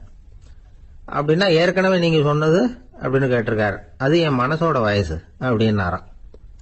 நம்மளை பொறுத்த வரைக்கும் அறிவு தூசு படிஞ்சிருக்கு, அது மாதிரியே அன்பும் மாசுபட்டிருக்கு. இது ரெண்டையும் சுத்தம் பண்ண வேண்டியிருக்குது. அப்பதான் நாம சரியான வயசுல வாழ முடியும். ஒரு ஆசாமி இருக்கிறார், அவருக்கு உடம்போட வயசு அதிகம், மனசோட வயசு ரொம்ப குறைச்சல், குழந்தை மாதிரி. அவர் ஒரு ஆஸ்பத்திரியில படுத்திருக்கிறார். நர்சம்மா எல்லாருக்கும் மருந்து கொடுத்துட்டு போறாங்க. கொஞ்ச நேரம் கழிச்சு திரும்பி வந்தாங்க. அப்ப இவர் அந்த அம்மாவை கூப்பிட்டு சொல்றார், இதை பாருங்க சிஸ்டர், நீங்க எல்லாருக்கும் சின்ன சின்ன மாத்திரையா கொடுத்துட்டு எனக்கு மட்டும் நீளமான மாத்திரையா கொடுத்துட்டீங்க. முழுங்கிறதுக்கு ரொம்ப கஷ்டமா போச்சு. இனிமே எனக்கும் சின்ன மாத்திரையா கொடுங்க சிஸ்டர் அப்படின்னாராம். அந்த அம்மா உடனே அதிர்ச்சியாகி தலையில அடிச்சுக்கிட்டாங்களாம். நான் கஷ்டப்பட்டு மாத்திரையை முழுங்கினத்துக்கு நீங்க ஏமா தலையில தட்டிக்கிறீங்க அப்படின்னு கேட்டிருக்காரு இவர். இதுக்கு அவங்க சொல்லியிருக்கிறாங்க, நான் உங்களுக்கு கொடுத்துட்டு போனது மாத்திரை இல்லைங்க, அது தெர்மாமீட்டர் அப்படின்னாங்க. ஒரு ஊர்ல ஒரு பெரியவர் இருந்தார். ஒரு நாள் அவரை தேடி ஒருத்தர் வந்தார். ஐயா, நான் கடவுளை பரிபூர்ணமா நம்புறேன் அப்படின்னார். சரி, அந்த நம்பிக்கை உனக்கு எப்படி வந்ததுன்னு கேட்டார் இவர். அவர் சொல்ல ஆரம்பிச்சார், ஐயா, எனக்கு கல்யாணம் ஆகி 10 வருஷம் ஆச்சு, ஆனாலும் குழந்தை பாக்கியம் இல்லை. அதுக்கு என்ன காரணமா இருக்கும்னு நான் யோசனை பண்ணிட்டு இருந்தப்போ நண்பர் ஒருத்தர் ஒரு ஆலோசனை சொன்னார். உனக்கு மதப்பற்று இல்ல, எந்த கடவுளையுமே நம்ப மாட்டேங்கிற, அதுதான் காரணம். கடவுளை நம்பு, உனக்கு குழந்தை பாக்கியம் கிடைக்கும் அப்படின்னார். அவர் அப்படி சொன்னாரே தவிர எனக்கு சந்தேகம்தான். இருந்தாலும் அவர் சொன்னபடியும் நடந்துதான் பார்ப்போமே அப்படின்னு முடிவு பண்ணேன். கடவுளை நம்ப ஆரம்பிச்சேன். அந்த வருஷமே அழகான ஆண் குழந்தை பிறந்தது. எல்லாம் இறைவன் அருள் அப்படின்னார். இவர் இப்படி சொன்னதை கேட்டதும் அந்த பெரியவர் சொன்னார், நீ சொல்றதெல்லாம் சரிதான், இருந்தாலும் இந்த காலத்துல எந்த ஒரு காரியமா இருந்தாலும் அதை சோதனை செஞ்சு பார்த்துட்டு தான் ஒரு முடிவுக்கு சேர முடியும். அறிவுபூர்வமான முடிவு அதுவா தான் இருக்கும். அறிவியல் சோதனைகள் அப்படித்தான். ஒரு குறிப்பிட்ட விஷயத்தை பத்தி எத்தனை தடவை சோதனை பண்ணாலும் ஒரே முடிவு தான் கிடைக்கணும். அதுதான் சரியா இருக்கும். அதனால இப்ப மறுபடியும் ஒரு சோதனைன்னார். என்ன செய்யணும் அப்படின்னு கேட்டார் இவர். கடவுள்கிட்ட ஒரு பெண் குழந்தை வேணும்னு கேளு. முதல்ல ஆண் குழந்தைய கொடுத்தது மாதிரியே இப்போ ஒரு பெண் குழந்தையையும் கொடுக்கறாரா பார்க்கலாம் அப்படின்னார். சரின்னு சொல்லி இவர் அதே மாதிரி முயற்சி பண்ணினார். அதுக்கப்புறம் அவரு இந்த பெரியவர்கிட்ட வரவே இல்லை. கொஞ்ச காலம் கழிச்சு இவரே அவரை தேடிட்டு போய் கதவை தட்டினார். அவர் கதவை திறந்தார். என்ன ஆச்சு, கடவுள் கண் திறந்தாரா அப்படின்னு கேட்டார். அவரு, அந்த சமாச்சாரம்லாம் நமக்கு வேணாம் சார். முதல் தடவை அது ஏதோ தற்செயலா ஏற்பட்ட ஒரு சாதகம். இப்ப நீங்க 2வது தடவை சொன்ன பிறகு தினமும் கடவுளை வேண்டிக்கிட்டு தான் இருக்கிறேன், ஒன்னும் நடக்கல அப்படின்னார் ரொம்ப விரக்தியா. ஒரே ஒரு தோல்வியில உங்க நம்பிக்கையெல்லாம் பறந்து போயிடுது பாத்தீங்களா அப்படின்னார் அந்த பெரியவர். எல்லாம் நல்ல விதமா நடக்கிற வரைக்கும் நம்பிக்கை, எதிர்பார்த்தது தோல்வியில முடிஞ்சுட்டுதுன்னா அவநம்பிக்கை. மற்றவர்கள் பேர்ல வைக்கிற நம்பிக்கை எந்த நேரத்திலையும் விவகாரமாகி விடக்கூடிய சாத்தியம் உண்டு. நாம நம்பிக்கை வைக்க வேண்டியது நம்ம கிட்ட தான். நமக்குள்ள இருக்கிறார் கடவுள். எனவே நம்ம பேர்ல நாம வைக்கிற நம்பிக்கை தான் உண்மையான கடவுள் பக்தி. நிபந்தனையற்ற நம்பிக்கையா அது இருக்கணும். எல்லாம் நல்லபடியா நடந்துகிட்டு இருந்தா எந்த முட்டாளுக்கும் நம்பிக்கை வரத்தான் செய்யும் அப்படிங்கிறது ஒரு பெரியவர் கருத்து. தியானத்தின் மூலமா தான் உனக்குள்ள ஆழமா தோண்டுனா உன்னுடைய அடி ஆழத்துல நம்பிக்கை அப்படி ஊற்றெடுக்கும், அதை பார்க்க முடியும் அப்படிங்கிறது பெரியவர்கள் சிந்தனை. ஒரு குழந்தை அப்பாவை பார்த்து என்னப்பா பண்றேன்னு கேட்டுதான். பிரார்த்தனை பண்ணிட்டு இருக்கிறேன்னாராம் அப்பா. பிரார்த்தனை பண்ணுனா என்ன கிடைக்கும் அப்படின்னு கேட்டுதான் குழந்தை. எல்லாம் கிடைக்கும் அப்படின்னாராம் அப்பா. நீ வச்சிருக்கிறிய பேனா அது கூட கிடைக்குமான்னு கேட்டுதான் குழந்தை. கிடைக்குமேன்னு இருக்கார். அப்படின்னா அந்த பேனாவை என்கிட்ட கொடுத்துரு, நீ பிரார்த்தனை பண்ணி வேற பேனா வாங்கிக்கோ அப்படின்னு தான் அந்த குழந்தை. ஒரு பெரிய நினைவு மண்டபம், அதுக்கு முன்னாடி ஒரு அப்பாவும் பிள்ளையும் நின்றுட்டு இருக்கிறாங்க. அந்த வழியா போறவங்க வர்றவங்க எல்லாம் அந்த இடத்துல நின்று அது என்ன மண்டபம் அப்படின்னு விசாரிக்க ஆரம்பிச்சாங்க. அந்த அப்பாவும் பிள்ளையும் தான் வர்றவங்களுக்கெல்லாம் விவரம் சொல்லிட்டு இருக்கிறாங்க. அதாவது இந்த இடத்துல ஒரு பெரிய மகான் சமாதி ஆயிருக்கார், அவர் சமாதியான இடத்துல இந்த நினைவு மண்டபத்தை கட்டியிருக்கிறோம் அப்படின்னாங்க. ஊர் பூரா இந்த செய்தி பரவிச்சு. நிறைய பேர் அந்த இடத்தை தேடி வர ஆரம்பிச்சாங்க. இங்க கொஞ்ச நேரம் உட்காந்துட்டு போனா மனசுக்கு ஒரு நிம்மதி கிடைக்குது அப்படின்னாங்க. அங்க இருந்த உண்டியல்ல நிறைய காசு போட்டுட்டு போறாங்க. பணம் கிடுகிடுன்னு நிறைய சேர ஆரம்பிச்சுட்டுது. பணம் நிறைய சேர்ந்த உடனே அந்த அப்பாவுக்கும் பிள்ளைக்கும் தகராறு வந்துட்டுது. பணம் சேர்ந்தாலே சொத்து தகராறு வரத்தானே செய்யும், அது மாதிரி வந்துட்டுது. பையன் அடிக்கடி நிறைய பணம் கேட்க ஆரம்பிச்சான். அப்பா பார்த்தார், யோசனை பண்ணார், ஒரு முடிவுக்கு வந்தார். ஒரு நாள் பையனை கூப்பிட்டார். இதை பாருப்பா, நமக்குள்ள தகராறு வேணாம். அப்பாவும் பிள்ளையும் இப்படி சண்டை போட்டுக்கிட்டா பார்க்குறவங்க தப்பா நினைப்பாங்க. அதனால நமக்குள்ள சமரசமா இதை தீர்த்துக்குவோம், என்ன சொல்ற அப்படின்னார் அப்பா. சரி நான் பையன். உடனே அந்த அப்பா என்ன பண்ணார் தெரியுமா? மகன்கிட்ட கொஞ்சம் பணத்தை கொடுத்தார். தன்கிட்ட இருந்த ஒரு கழுதையையும் கொடுத்தார். இதை வச்சு நீ பொழைச்சிக்கோ அப்படின்னு சொல்லி அனுப்பி வச்சுட்டார். மகன் அந்த கழுதையை இழுத்துக்கிட்டு அடுத்த ஊருக்கு போனான். வழியிலேயே அந்த கழுதை செத்து போச்சு. உடனே என்ன பண்ணலாம்னு யோசனை பண்ணான். ஒரு ஐடியா வந்தது.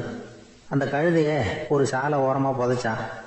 கையில் இருந்த பணத்தை வச்சு அந்த இடத்துல ஒரு கல் மண்டபம் கட்டினான். அந்த வழியாக 2 பேர் வந்தாங்க. இது என்ன மண்டபம்னு விசாரிச்சாங்க. இந்த இடத்துல ஒரு பெரிய மகான் சமாதி ஆயிருக்கிறார் அப்படின்னா. இந்த செய்தி ஊர் பூரா பரவ ஆரம்பிச்சுட்டுது. நிறைய பேர் வந்து போக ஆரம்பிச்சாங்க. இங்கே வந்தால் மனசுக்கு ஒரு பெரிய நிம்மதி கிடைக்குது அப்படின்னு வேற சொல்ல ஆரம்பிச்சாங்க. வர வர கூட்டம் அதிகமாக வர ஆரம்பிச்சுட்டுது. உண்டியலில் பணம் நிறைய சேர்ந்துட்டுது. நகையெல்லாம் கூட கழட்டி காணிக்கையாக போட ஆரம்பிச்சுட்டாங்க. அப்பாவை விட மகன் பெரிய ஆளாயிட்டான். இதை கேள்விப்பட்டார் அப்பா. பையனை பார்த்துட்டு வரலாம்னு ஒரு நாள் புறப்பட்டு வந்தார். பையன் ஓஹோன்னு இருக்கிறான். பங்களா, காரு எல்லாம் வந்துட்டுது. எப்படிடா இந்த அளவுக்கு ஆனே அப்படின்னு விசாரிச்சார். அப்பா, எல்லாம் உங்கள் ஆசீர்வாதம் தான். நீங்கள் கொடுத்த மூலதனத்தை வச்சு தான் இவ்வளவும் சம்பாதிச்சேன் அப்படின்னு நான் பையன். அது எப்படிறான்னு விசாரிச்சார். அப்பா, நீங்கள் ஒரு கழுதை குட்டியும் கொஞ்சம் பணமும் என்கிட்ட கொடுத்து அனுப்பி வச்சிங்க. அதை எடுத்துக்கிட்டு வந்தேன். வர்ற வழியில் அந்த கழுதை செத்து போச்சு. உடனே யோசனை பண்ணேன். அந்த கழுதையை இந்த இடத்துல புதைச்சேன். கையில் இருந்த பணத்தை வச்சு மண்டபம் கட்டினேன். மகான் ஒருத்தர் சமாதி ஆயிருக்கார் அப்படின்னு வதந்தியை கிளப்பி விட்டேன். ஜனங்கள்லாம் ஏமாந்து போய் காசை கொண்டாந்து போட ஆரம்பிச்சிட்டாங்க. நான் பொழைச்சிக்கிட்டு இருக்கிறேன் அப்படின்னா. இப்போதான்டா நீ என் புள்ள அப்படின்னு சொல்லி சந்தோஷப்பட்டாரான் அந்த அப்பா. ஏன் அப்படி சொல்றீங்கன்னு கேட்டிருக்கான் பையன். கழுத குட்டியை புதைச்சி மண்டபம் கட்டியிருக்கிற நீ, ஏற்கனவே நம்ம ஊரில் நாம கட்டியிருக்கிறோமே மண்டபம், அது இந்த கழுதையோட அம்மாவை புதைச்ச இடம். மகான் சமாதி ஆயிருக்காருன்னு நானும் சும்மா கப்ஸா தான் விட்டுக்கிட்டு இருக்கேன் அப்படின்னாரான் அப்பா. முட்டாள் ஜனங்களை நினைச்சு அந்த 2 பேரும் சத்தம் போட்டு சிரிச்சாங்களாம். மனுஷன் ஏமாத்துறது ரொம்ப சுலபம். என் கூட படிச்ச ஒருத்தன் திடீர்னு ஒரு நாள் எல்லாருக்கும் அருள் வாக்கு சொல்ல ஆரம்பிச்சுட்டான். அவன் ஒரு ஆபீஸ்லயும் வேலை பார்க்கறான். ஆபீஸ்ல உள்ளவங்கெல்லாம் அவங்ககிட்ட வந்து அருள் வாக்கு கேட்கறது வழக்கம். ஒரு நாள் நான் அவன் முன்னாடி போய் உட்காந்து பேசிக்கிட்டு இருந்தேன். அப்போ அதே ஆபீஸ்ல வேலை பார்க்குற ஒருத்தர் அவங்ககிட்ட வந்து, சுவாமி, என் மேஜையில் வச்சிருந்த பேனா திடீர்னு காணாமல் போட்டுது, அது திரும்ப கிடைக்குமா எனக்கு அப்படின்னு கேட்டார். இவன் கண்ணை உருட்டி பார்த்துட்டு, அது உனக்கு கிடைக்காது, புதுசாக வேற ஒன்று வாங்கிக்கப்போ அப்படின்னா. சரின்னு அவர் போயிட்டார். அவர் போனதுக்கு அப்புறம் நான் மெதுவாக இவனை பார்த்து, அது எப்படிடா அது உனக்கு கிடைக்காதுன்னு அவ்வளோ உறுதியாக அவர்கிட்ட சொன்னேன் அப்படின்னு கேட்டேன். இவன் மெதுவாக என் காதுகிட்ட வந்து, அந்த பேனாவை கிளப்புனதே நான் தான் அப்படிங்கிறான். ஒரு ஊரில் ஒரு ஆள் இருந்தான். தையல் கடை வச்சிருந்தான். அவங்கிட்ட ஒருத்தன் ஒரு சட்டை துணி எடுத்து கொடுத்து தைக்க சொல்லியிருந்தான். வர்ற சனிக்கிழமை வா, வந்து வாங்கிட்டு போ அப்படின்னு அவன் சொல்லியிருந்தான். அதே மாதிரி இவன் வந்தான். அவன் தச்சு வச்சிருந்த சட்டையை கொடுத்தான். இவன் வாங்கி அங்கேயே போட்டு பார்த்தான். கை நீளம் ஒண்ணுக்கு ஒண்ணு வித்தியாசமா இருந்தது. வலது கை இடது பக்கத்தை விட நீளம் குறைச்சலா இருந்தது. அவன் முணுமுணுக்க ஆரம்பிச்சுட்டான். என்ன இது இப்படி தைச்சுட்டியேன்னு. இதுக்கு அவன் சொன்னான், ஐயையோ, இதுக்காகவா சங்கடப்படுறீங்க? வலது கையை மட்டும் கொஞ்சம் உள்ள இழுத்தாப்புல வச்சுக்கிட்டீங்கன்னா சரியா போகுது. மற்றபடி அந்த சட்டையில உள்ள கலை அம்சத்தை கவனிங்க. எவ்வளவு அற்புதமா தைச்சிருக்கேன் பாருங்க. ஒரு சின்ன குறைய இப்படி எல்லாம் பொருட்படுத்த வேண்டியதில்லை. நான் சொன்னது மாதிரி கையை கொஞ்சம் உள்ள இழுத்தது மாதிரி வச்சுக்கிட்டு நடந்து போங்க, ஜோரா இருக்கும் அப்படின்னா. அவனும் யோசிச்சு பார்த்தான்.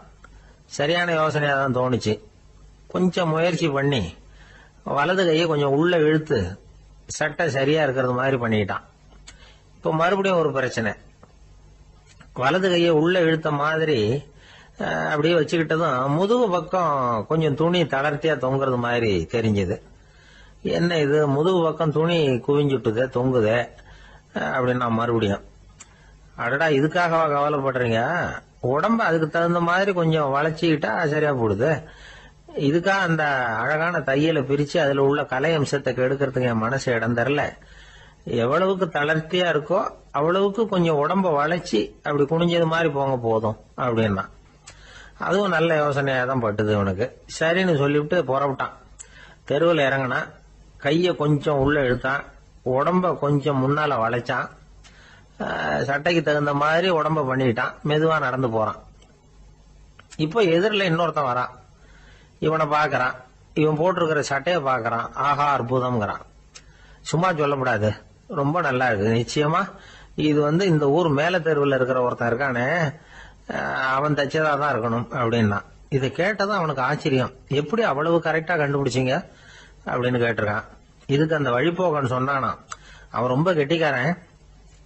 உங்களை மாதிரி உடம்பும் கையும் வளைஞ்சு போன ஒரு ஆசாமிக்கு அவனை தவிர வேற யாராலேயும் இவ்வளவு பொருத்தமான ஒரு சட்டையை தைக்க முடியாது அப்படின்னானா.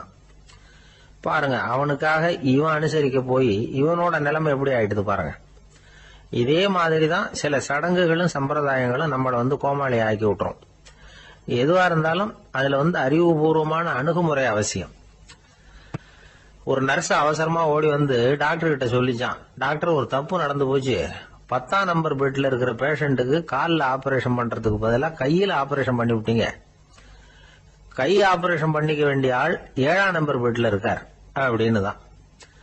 அதுக்கு ஒரு பதட்டப்படாம சொன்னாராம், பரவாயில்ல இவரை தூக்கி 7ஆம் நம்பர் பெட்ல போட்டுரு அப்படின்னு. ஒருத்தர் ஓடி வந்தார். இன்னொருத்தரை பார்த்து, சார் உங்க சைக்கிளை ஒரு நாள் இரவல் கொடுங்களேன், பக்கத்து ஊருக்கு போயிட்டு வர வேண்டியிருக்கு அப்படின்னார். இவர் சைக்கிளை கொடுத்து பத்திரமா கொண்டுட்டு போங்கன்னார். சார் இதை பத்திரமா கொண்டு போறேன், கவலையே வேணாம், ஏன்னா இது உங்களோட சைக்கிள் அப்படின்னு நான் நினைக்கல, என்னோட சைக்கிளா நினைக்கிறேன் அப்படின்னார். அதுக்கப்புறம் தான் இவருக்கு உண்மையாவே பயம் வந்துட்டுது. ஏன்னா அவர் சொன்னது மாதிரி அதை தன்னோட சைக்கிளாவே நினைச்சு தள்ளிட்டு போட்டா என்ன பண்றது. எது எதை நம்முடையதா நினைக்கணுங்கிறதுக்கு ஒரு வரையறை இருக்கு. சில பேர் ஆபீஸையே வீடா நினைச்சு விடுறது உண்டு. அப்படிப்பட்டவங்க கூட வீட்டை ஆபீஸா நினைக்கிறது இல்லை. ஏன்னா வீட்டில் இவர் ஆபீசரா நடந்துக்க முடியறதில்லை. இதெல்லாம் ஒரு பக்கம் இருக்கட்டும், இப்போ விஷயத்துக்கு வருவோம். பொறியியல் மேதை டாக்டர் விஸ்வேஸ்வரய்யா இருந்தார் இல்லையா, பாரத ரத்னா விருதெல்லாம் கொடுத்தாங்களே. ஆபீஸ் வேலை வேற, சொந்த வேலை வேற அப்படிங்கிறதுக்கு ஒரு உதாரணமா இருந்தவர் அவர். மைசூர் மகாராஜா கிட்ட திவானா இருந்தார். அவர் ஒரு நாள் அரசாங்க வேலை காரணமா வெளியூர் போயிருந்தார். ஹாசன்கிற ஊருக்கு பக்கத்துல ஒரு பயண மாளிகை, அங்க தங்கிவிட்டார். ராத்திரி அங்க தங்கி இருந்துட்டு விடிஞ்சதும் ஊருக்கு திரும்புறதாக திட்டம். ராத்திரி தூங்கறதுக்கு ரொம்ப நேரம் ஆயிட்டுது. ரொம்ப நேரம் வரைக்கும் அரசாங்க சம்பந்தப்பட்ட வேலைகளையே பார்த்துக்கிட்டு இருக்கிறார். அரசாங்க ஃபைல்கள் நிறைய இருந்தது. அதையெல்லாம் ஒவ்வொன்றா எடுத்தார், படிச்சு பார்த்தார், பரிசீலனை பண்ணார். அதில் எழுத வேண்டியதை எழுதினார், கையெழுத்து போட்டார். ஒரு வழியாக அந்த வேலையெல்லாம் முடிஞ்சுது. அதுக்கப்புறம் என்ன பண்ணார்னா, தன்னுடைய சூட்கேஸை திறந்தார். அதிலிருந்து 2 மெழுகுவத்தியை எடுத்து கொளுத்தி வச்சார். அந்த பயண மாளிகையில் அது வரைக்கும் எரிஞ்சுக்கிட்டு இருந்த மின்சார விளக்குகளை அணைச்சுட்டார். அதுக்கு பிறகு அந்த மெழுகுவத்தி வெளிச்சத்தில் சில புத்தகங்களை தொடர்ந்து படிக்க ஆரம்பிச்சிட்டார். அந்த பயண மாளிகையில் பணியாளராக இருந்தவர் இதை பார்த்துட்டு ஓடி வந்தார். மறுபடியும் மின் விளக்கு போடுறதுக்காக போனார். விஸ்வேஸ்வரய்யா அதை பார்த்துட்டு போட வேணாம்ட்டாராம். இது வரைக்கும் நான் அரசாங்க அலுவல்களை கவனிச்சுக்கிட்டு இருந்தேன், அதனால மின் விளக்குகள் அப்போ எரிஞ்சதில் தப்பு இல்லை. இப்போ நான் புத்தகம் படிச்சுக்கிட்டு இருக்கேன், இது என்னுடைய சொந்த வேலை. இங்க இருக்கிற மின் விளக்கு அதுக்காக ஏன் எரியணும் அப்படின்னு கேட்டாராம். இப்ப இருக்கிற சில அரசு பணியாளர்கள் கிட்ட இந்த சம்பவத்தை பேச்சோட பேச்சா சொல்லி பார்த்தேன். அவங்களால இதை ஜீரணிக்கவே முடியல. நேர்மை தேவைதான் சார், அதுக்காக அவ்வளவு தூரத்துக்கு அது தேவையா அப்படிங்கிறாங்க. விஸ்வேஸ்வரய்யா அப்படி பண்ணினது தான் ஒரு நேர்மையாளர் அப்படின்னு இந்த உலகத்துக்கு நிரூபிக்கணுங்கிறதுக்காக இல்லை. தான் அப்படி நடந்து காட்டினா தன்னை சுத்தி இருக்கிறவங்களும் அதை கேள்விப்படுறவங்களும் முடிஞ்ச அளவுக்கு பொது வாழ்க்கையில அரசு பணியில நேர்மையை கடைபிடிக்க முயற்சி பண்ணலாமே அப்படிங்கிறதுக்காகத்தான். இப்பவும் சில பேர் இருக்கிறாங்க, இவங்க ஆபீஸ் வேற வீடு வேறன்னு நினைக்கிறது இல்லை, அவ்வளவு உரிமை. ஒருத்தர் அப்படிதான், அவருக்கு அவசரமா 5000 ரூபாய் தேவைப்பட்டது. ஆபீஸ் பணத்தை எடுத்துக்கிட்டார். அந்த நேரம் பார்த்து ஆடிட் வந்துட்டுது. ஆப்பிட்டுக்கிட்டார். விசாரணை நடக்குது. அவர் சொல்றார், சார் நான் நேரம் காலம் பார்க்காம ஆபீஸில் வேலை செய்வேன், ஏன்னா அதை என்னோட ஆபீஸா நினைக்கிறேன். அவசரத்துக்கு அந்த பணத்தை எடுத்தேன், மறுபடியும் வச்சுடலாம்னு தான் இருந்தேன், அதுக்குள்ள இப்படி ஆயிட்டுது. நீங்க என்ன நினைச்சாலும் சரி, நான் ஆபீஸ் வேற வீடு வேற அப்படின்னு நினைக்கிறது இல்லை, அது என்னோட சுபாவம் அப்படின்னார். விசாரணை பண்ணவர் தீர்ப்பு வழங்கினார். உங்க சுபாவத்துக்கு மதிப்பு கொடுத்து நானும் தீர்ப்பு வழங்குறேன். நீங்க கொஞ்ச நாள் ஜெயிலில் இருந்துட்டு வாங்க, அது உங்களுக்கு கஷ்டமா இருக்காதுன்னு நினைக்கிறேன். ஏன்னா அங்க போனாலும் நீங்க உங்க சுபாவப்படி வீடு வேற ஜெயில் வேறன்னு நினைக்க மாட்டீங்க அப்படின்னா. சில பேரை இப்படி சொல்றது உண்டு. அடுத்தவங்களை அனுசரித்து நடந்துக்க தெரியல, அவன் என்ன சார் மனுஷன் அப்படிம்பாங்க. சக மனிதர்களோட எப்படி பழகிறது அப்படின்னு தெரியாததுனாலேயே பல பேர் இன்னைக்கு சங்கடப்பட்டுக்கிட்டு இருக்கிறாங்க. வசதி வாய்ப்பெல்லாம் சரியா இருக்கும், ஆனால் வாழ்க்கை சரியா இருக்காது. இன்னொருத்தர்கிட்ட எப்படி பேசுறது பழகிறதுங்கிறது தெரியாததுனால தான் இந்த அவஸ்தை. சரி, இந்த அவஸ்தை இல்லாமல் வாழறது எப்படி? இதுக்கு அனுபவசாலிகள் சில வழிமுறைகளை சொல்றாங்க. அதெல்லாம் என்னென்னங்கிறத இப்போ தெரிஞ்சுக்குவோம். முதல்ல நம்ம நாக்கு நம்ம கண்ட்ரோலில் இருக்கணும். வார்த்தைகளை கொட்டிவிட்டு அதுக்கப்புறம் அள்ள முடியாமல் கடந்து கஷ்டப்படக்கூடாது. எப்படி பேசுகிறோங்கிறதும் முக்கியம், பேசுகிறப்ப எப்படி முகத்தை வச்சிருக்கிறோங்கிறதும் முக்கியம்.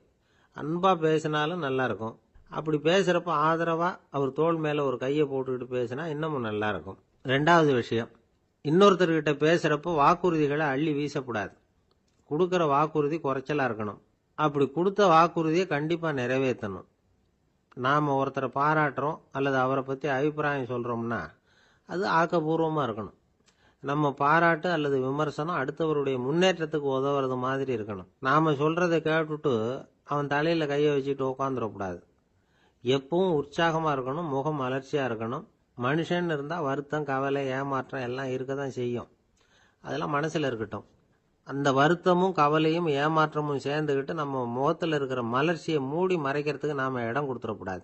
எந்த விஷயத்தை பற்றி யாருக்கிட்ட பேசினாலும் வெளிப்படையாக பேசணும், திறந்த மனசோட பேசணும். மூடி மறைச்சி முன்னு மூழ்கிக்கிட்டு இருக்கக்கூடாது. இன்னொருத்தர்கிட்ட பேசுகிறப்போ விவாதம் பண்ணுங்க, அது தப்பு இல்லை. ஆனால் வாதாடிக்கிட்டு இருக்கக்கூடாது. அதாவது என்ன சொல்கிறாங்கன்னா, டிஸ்கஸ் பண்ணலாம், ஆர்கியூ பண்ணக்கூடாதான். நம்மக்கிட்ட இருக்கிற நல்ல குணங்களை நாம் எடுத்து சொல்லிகிட்டு இருக்கக்கூடாது.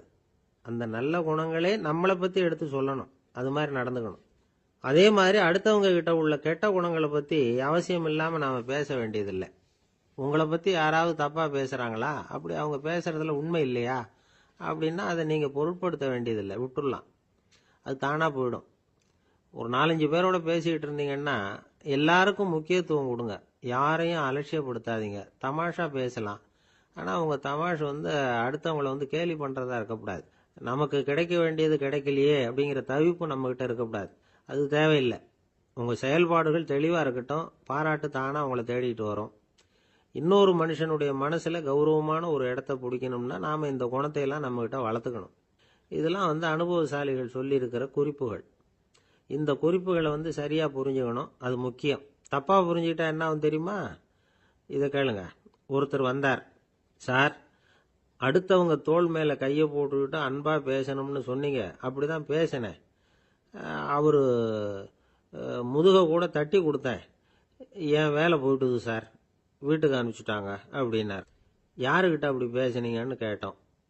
என் முதலாளிகிட்ட சார் அப்படிங்கிறார் ரொம்ப சோகமா. ஒரு சிகை அலங்கார கூடம், ரொம்ப சுறுசுறுப்பாக எல்லாரும் வேலை செஞ்சுக்கிட்டு இருக்கிறாங்க. முடிவெட்டிக்க வந்திருக்கிறவங்க நிறைய பேர், எல்லாரும் வரிசையாக உட்காந்துருக்கிறாங்க. அந்த சமயத்தில் திடீர்னு கதவை திறந்துக்கிட்டு ஒருத்தர் உள்ளே வர்றார். அவர் ஒரு பெரிய மனிதர், அவரும் முடிவெட்டிக்கிறதுக்காக தான் உள்ளே வந்திருக்கிறார். அவரை பார்த்த உடனே அங்கே வரிசையில் உட்காந்துருந்தவங்க எல்லாரும் எழுந்திரிச்சு அவர்கிட்ட வந்துட்டாங்க. அவரை சுற்றி நின்றுட்டாங்க. எப்படி இருக்கிறீங்க, நல்லா இருக்கீங்களா அப்படின்னு விசாரிக்க ஆரம்பிச்சிட்டாங்க. எல்லாம் முடிஞ்சதும் வந்தவர் கேட்டார், வரிசையில் கடைசியாக இருக்கிறவர் யார் அப்படின்னு கேட்டார். ஏன்னு கேட்டாங்க. நான் அதுக்கு அடுத்தபடியாக உட்காரணும், அதுக்காக தான் கேட்குறேன் அப்படின்னார்.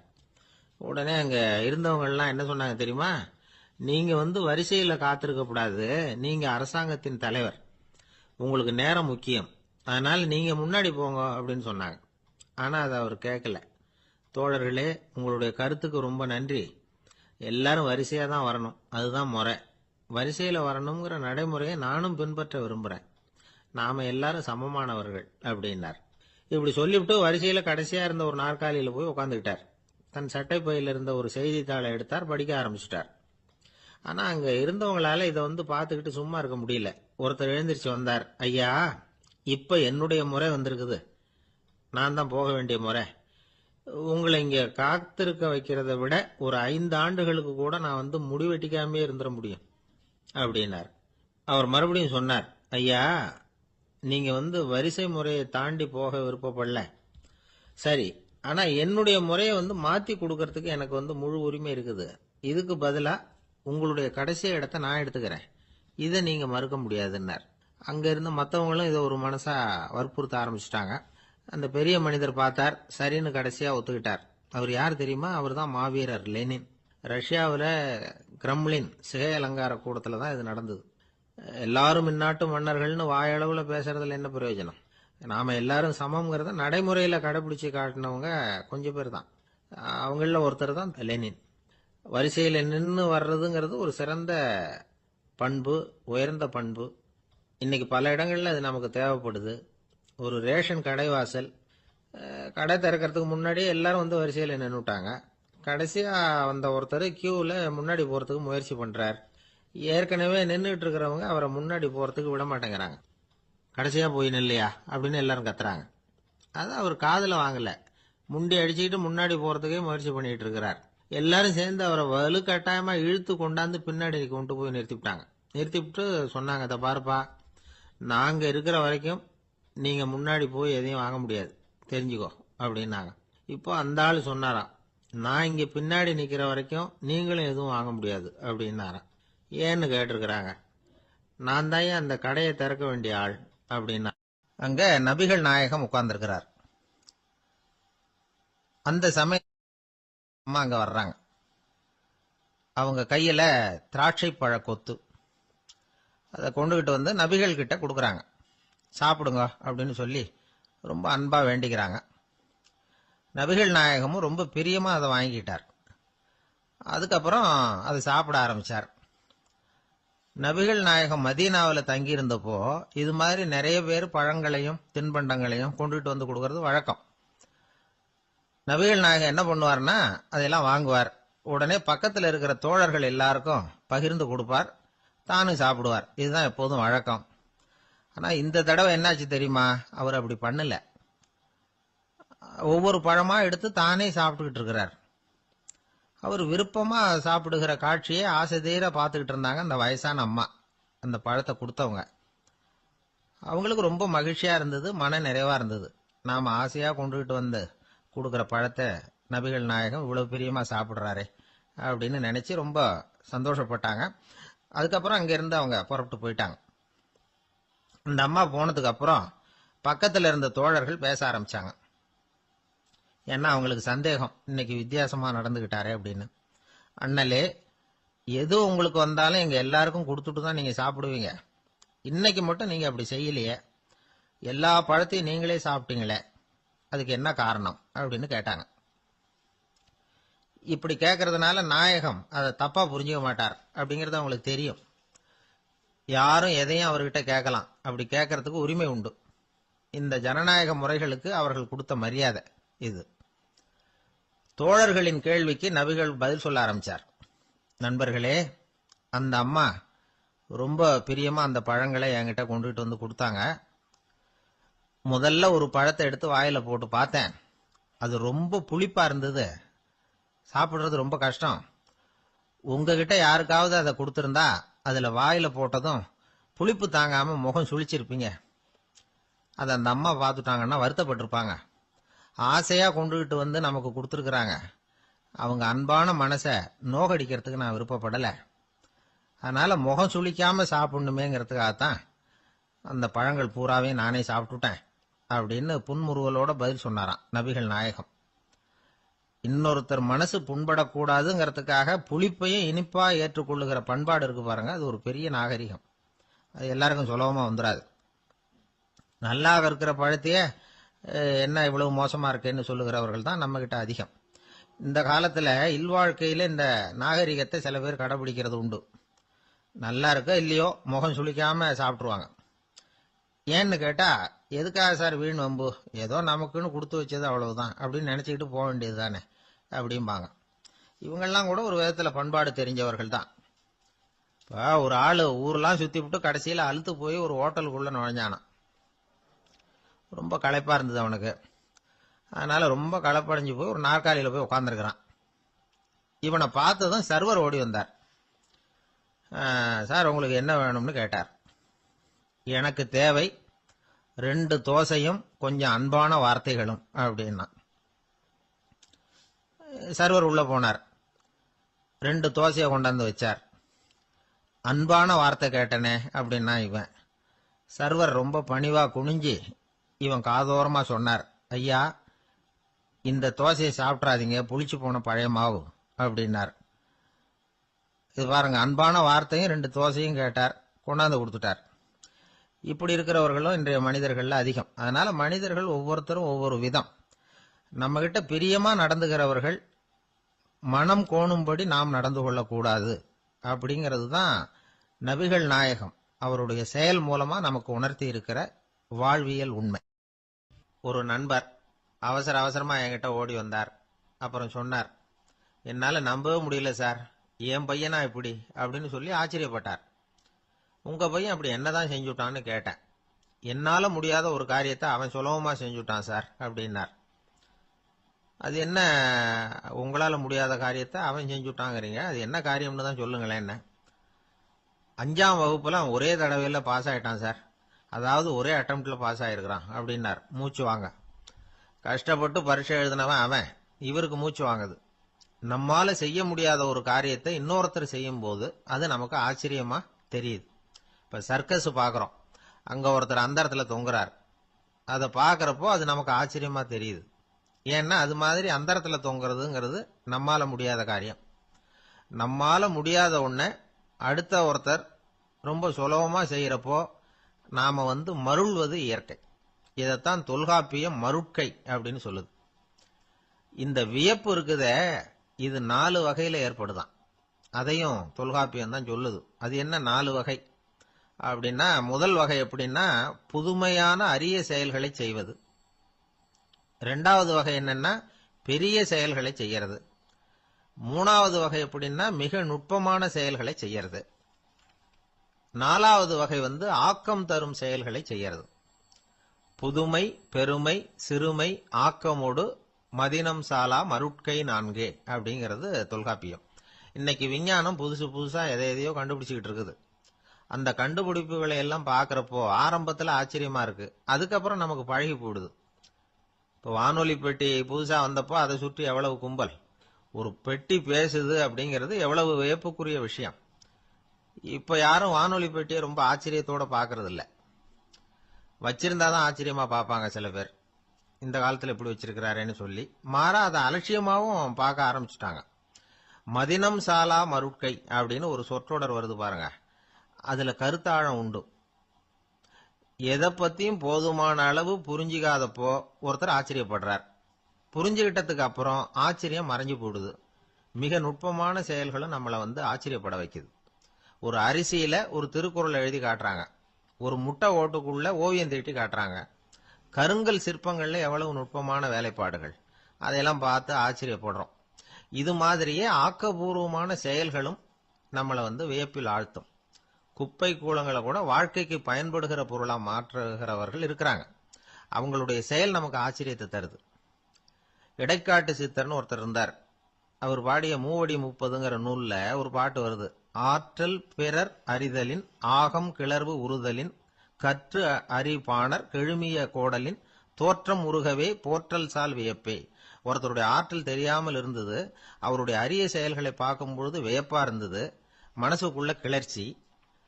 பாவலர்கள் இவர்கள் புகழப்பாடி மற்றவர்களும் தெரிந்து கொள்ளுமாறு செய்கிறார்கள். ஆக எல்லா வகையிலுமே மக்கள் தங்களுடைய வாழ்க்கையில முன்னேறுவதற்கு வழிகாட்டுகிற ஒரு மெய்ப்பாடு தான் வியப்புங்கிறது. இன்னைக்கு இளைஞர்கள் இதை நல்லா புரிஞ்சுக்கணும். ஆச்சரியப்படுங்கள், ஆச்சரியப்பட வைப்பீர்கள். இந்த காலத்துல நம்ம எப்படி எல்லாமோ ஆச்சரியப்பட வைக்கிற அதிசய மனிதர்கள் இருக்கிறாங்க. ஒரு ஆளை பிடிச்சி ஜெயிலுக்கு கொண்டுட்டு வந்தாங்க. சிறை அதிகாரி அவனை ரொம்பவும் ஆச்சரியமா பார்த்தார். இவன் கேட்டான், ஏன் சார் அப்படி பாக்குறீங்க, நான் இப்ப இங்க வந்தது உங்களுக்கு ஆச்சரியமா இருக்கா அப்படின்னு கேட்டான். இதுக்கு சிறை அதிகாரி சொன்னார், நீ இப்போ இங்க வந்ததுல எனக்கு ஒன்னும் ஆச்சரியம் இல்லப்பா, ஏற்கனவே நீ இங்க இருந்து விடுதலை ஆகி போய் 6 மாசம் ஆச்சு, இவ்வளவு லேட்டா திரும்பி வர்றியா, அதுதான் எனக்கு ஆச்சரியம் அப்படின்னாராம். இது ஒரு வகையான ஆச்சரியம். ஆனா வாழ்க்கையில வியப்புங்கிறது ஒரு தேவைப்படுகிற மெய்ப்பாடு. ஆச்சரியப்படுவோம், ஆச்சரியப்பட வைப்போம். அப்படி இந்த உண்மையை புரிந்து கொண்டோம்னா நம்ம வாழ்க்கையில வெற்றி நிச்சயம். பிரிட்டிஷ் ஆட்சி நடந்துகிட்டு இருந்த காலம் 1920களின் கடைசி. அப்போ நடந்த ஒரு உண்மை நிகழ்ச்சி இது. ஒரு கல்யாண மாப்பிள்ளை ரயில்ல இறங்க போறார். அவரை வரவேற்க ஒரு ராஜ குடும்பமே காத்துக்கிட்டு இருக்குது. மங்களூர்ல இருந்து வந்து இறங்குற அந்த மாப்பிள்ளை யார் தெரியுமா? ஒரு நாய்.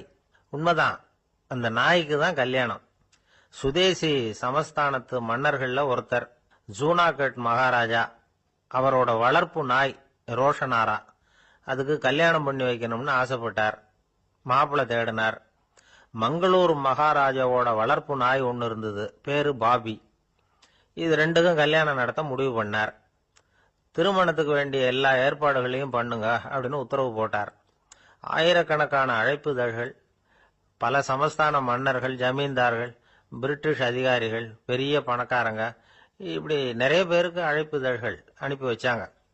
பத்திரிகையை பார்த்தவங்க எல்லாம் திகைச்சு போயிட்டாங்களாம். இருந்தாலும் என்ன பண்றது, ராஜாவே அழைக்கிறார், போகாம இருக்க முடியுமா?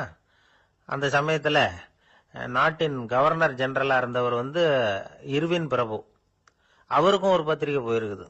வாங்கி பார்த்ததும் அவருக்கு பயங்கர எரிச்சல். உடனே குப்பை தொட்டியில போட்டுட்டாராம்.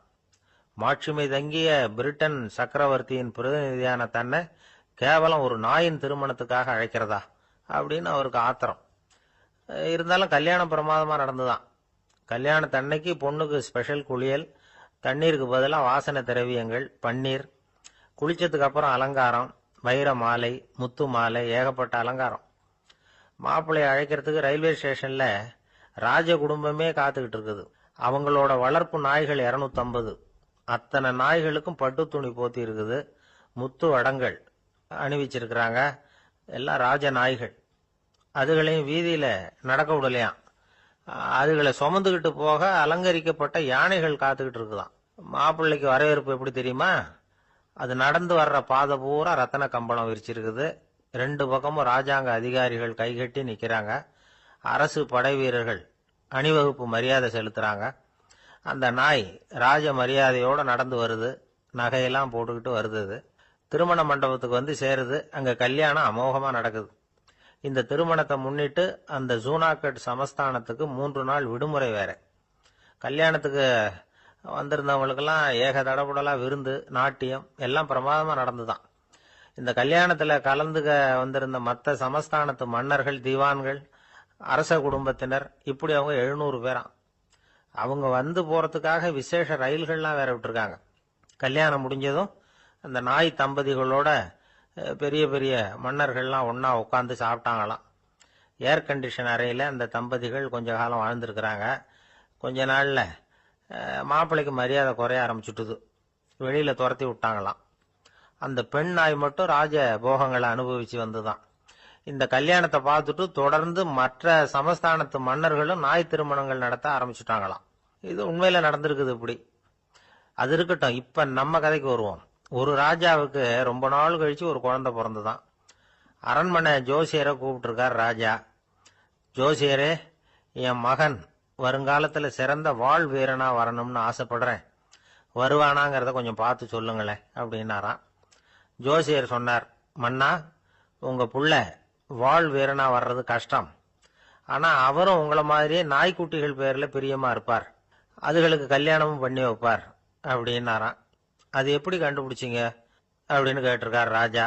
அரசே, உங்க பிள்ளைக்கு வாழ் மேல உள்ள பிரியத்தை காட்டிலும் நாய் மேல உள்ள பிரியம் அதிகம்ங்கிறதுக்கான அறிகுறி இப்பவே தெரியுது. நல்லா கவனிச்சு பாருங்க. அவரு வாழ் வாழ்னு கத்துறாரு அப்படின்னாரு. கவனிச்சு பார்த்துட்டு அப்படி எனக்கு காதுல விழலையே அப்படின்னாராம் மன்னர். அதனாலதான் சொன்னேன், அவர் கத்துறது வாழ் வாழ்னு கத்தல, வள்ளு வள்ளுன்னு கத்திக்கிட்டு இருக்கார். அதனாலதான் அப்படி சொன்னேன் அப்படின்னாராம் அரண்மனை ஜோசியர். இருட்ட கண்டா பயம் உண்டாவதே, அது ஏன்? இப்படி ஒரு கேள்வியை ஒரு பெரியவர்கிட்ட கேட்டாங்க. அதுக்கு அவர் பதில் சொல்றார், மனிதனுடைய ஆதிகால வாழ்க்கையில தொற்றி கொண்ட பயம் இது வேரூன்றி இருக்குது, இன்னமும் போகல. 50,000 வருஷங்களுக்கு முன்னாடி மனுஷன் குகைகள்ல வாழ்ந்தான். பகல்ல பயம் இருக்காது. ராத்திரியில மிருகங்கள் தாக்கும், கொல்லும், நிம்மதியா தூங்க கூட முடியாது. அதனால இந்த மனுஷனுக்கு இரவுன்னா மரணம், பயம் அப்படின்னு பழகி போச்சு. மனிதர்களுடைய எல்லா மனசையும் சேர்த்து மொத்தமா ஒரு மனசு உண்டு. மனிதர்களுடைய நினைவு இந்த மொத்த மனசுல பதிஞ்சிருக்கு, பரவுது. இந்த மொத்த மனசுல இருட்டு பற்றிய பயம் பதிந்து நீடிக்குது அப்படிங்கிறார் அவர். இந்த காலத்துல இரவை பகலாக்கிறதுக்கு எவ்வளவு விளக்குகள்லாம் வந்தாச்சு. ராத்திரியிலேயும் மிருகங்கள் தாக்குங்கிற நிலைமை இல்ல. பாதுகாப்பான வீடுகள், விலங்குகளும் விலகி போயிட்டு அதாவது விலங்குகள்லாம் விலகி போயிட்டு வீடுகளும் பாதுகாப்பா இருக்குது. சரி, இருந்தாலும் அந்த பழங்கால பயம் இருட்டு பயம் இன்னமும் மனுஷனை விட்டு போகல. இன்னொரு விஷயம் என்னன்னா, இருட்டில இருந்து வெளிச்சத்துக்கு வராத மனிதர்கள் இன்னைக்கு அதிகம்.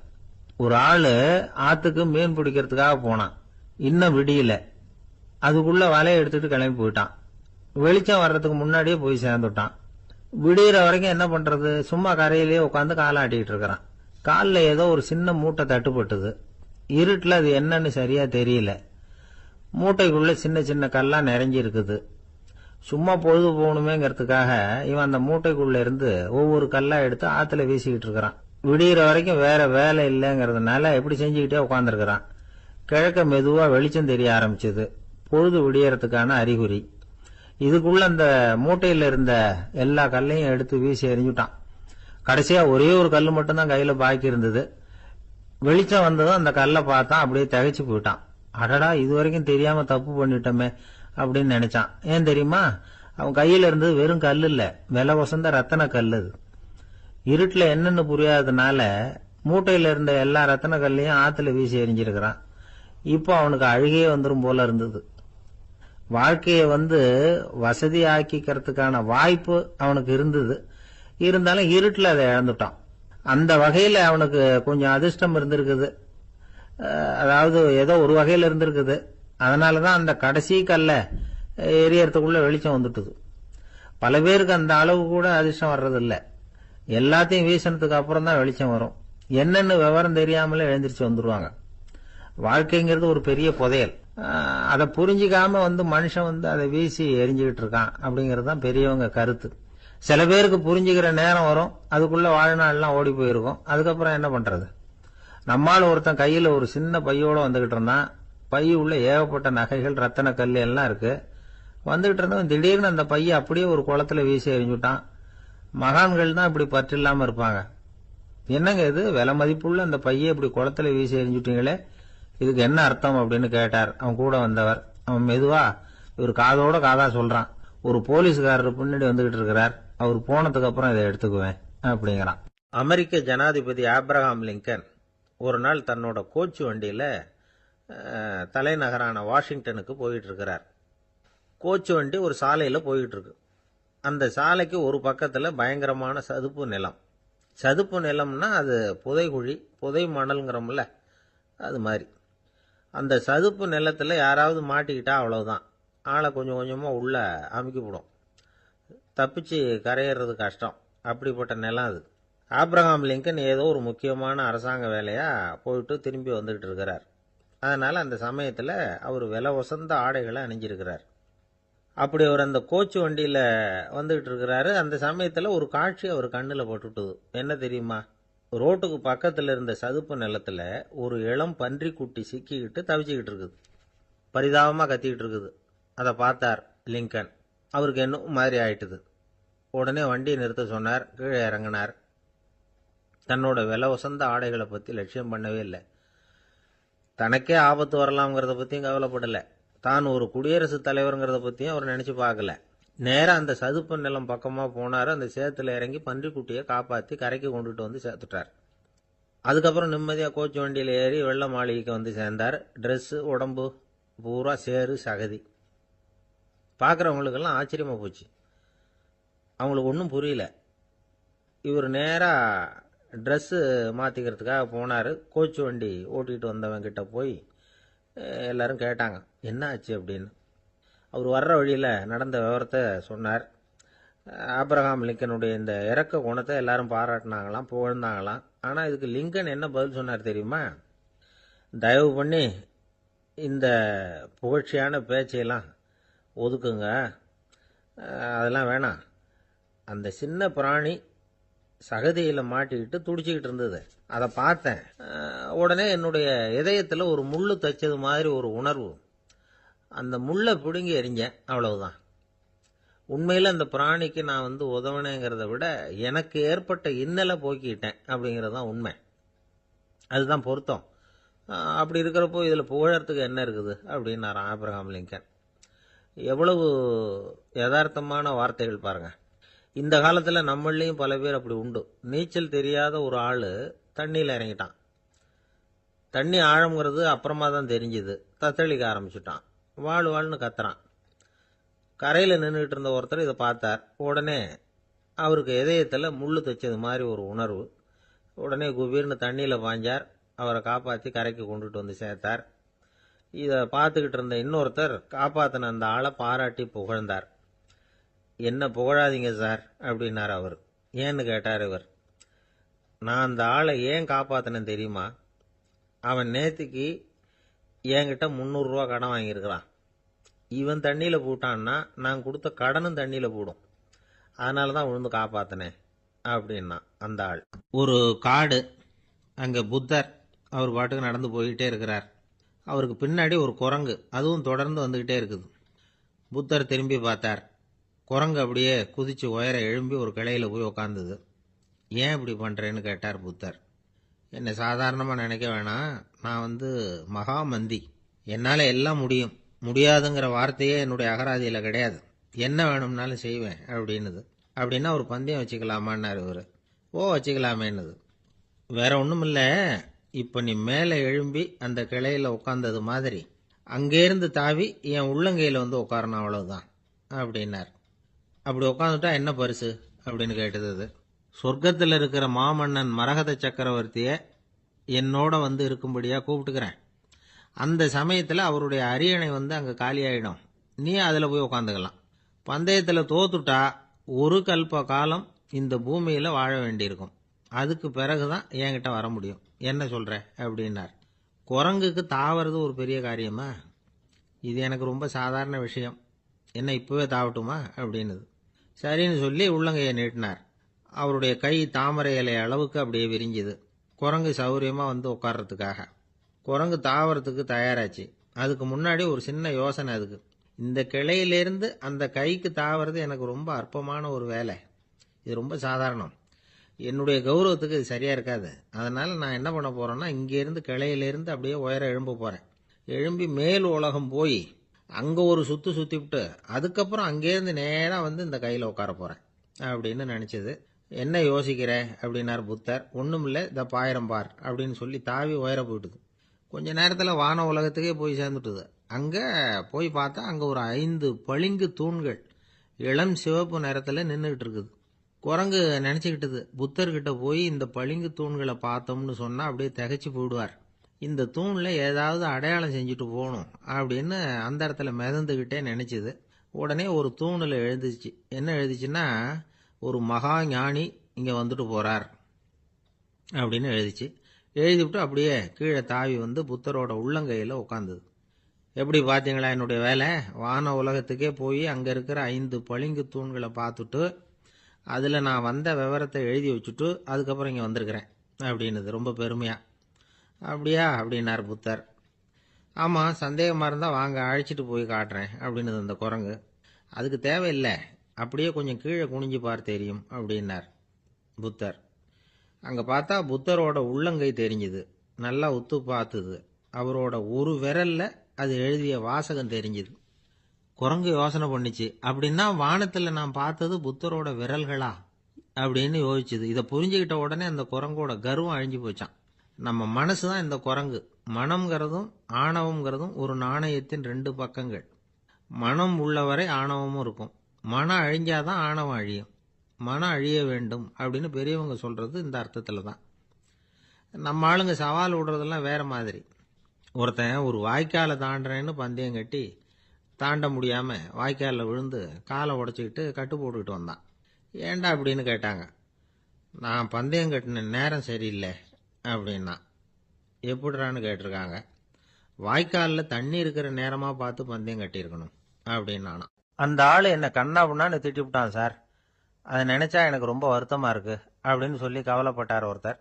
இதுல கவலைப்படுறதுக்கு என்ன இருக்குது அப்படின்னார் ஒரு பெரியவர். அவர் ஒரு மகான். என்ன சார் இப்படி சொல்றீங்க? ஒருத்தர் நம்ம பார்த்து திட்டுனா வருத்தமா இருக்காதா அப்படின்னார். அது எப்படி வருத்தமா இருக்கும்? திட்டுறதுங்கிறது என்ன? அது வெறும் சத்தம் தானே அப்படின்னார் அந்த பெரியவர். நம்ம ஆளுக்கு தலையை பிச்சுக்கலாம் போல இருந்தது. இருக்காத பின்ன, நமக்கு அப்படி தானே தோணுது. அந்த பெரியவர் சொல்றது ரொம்ப பெரிய விஷயம்.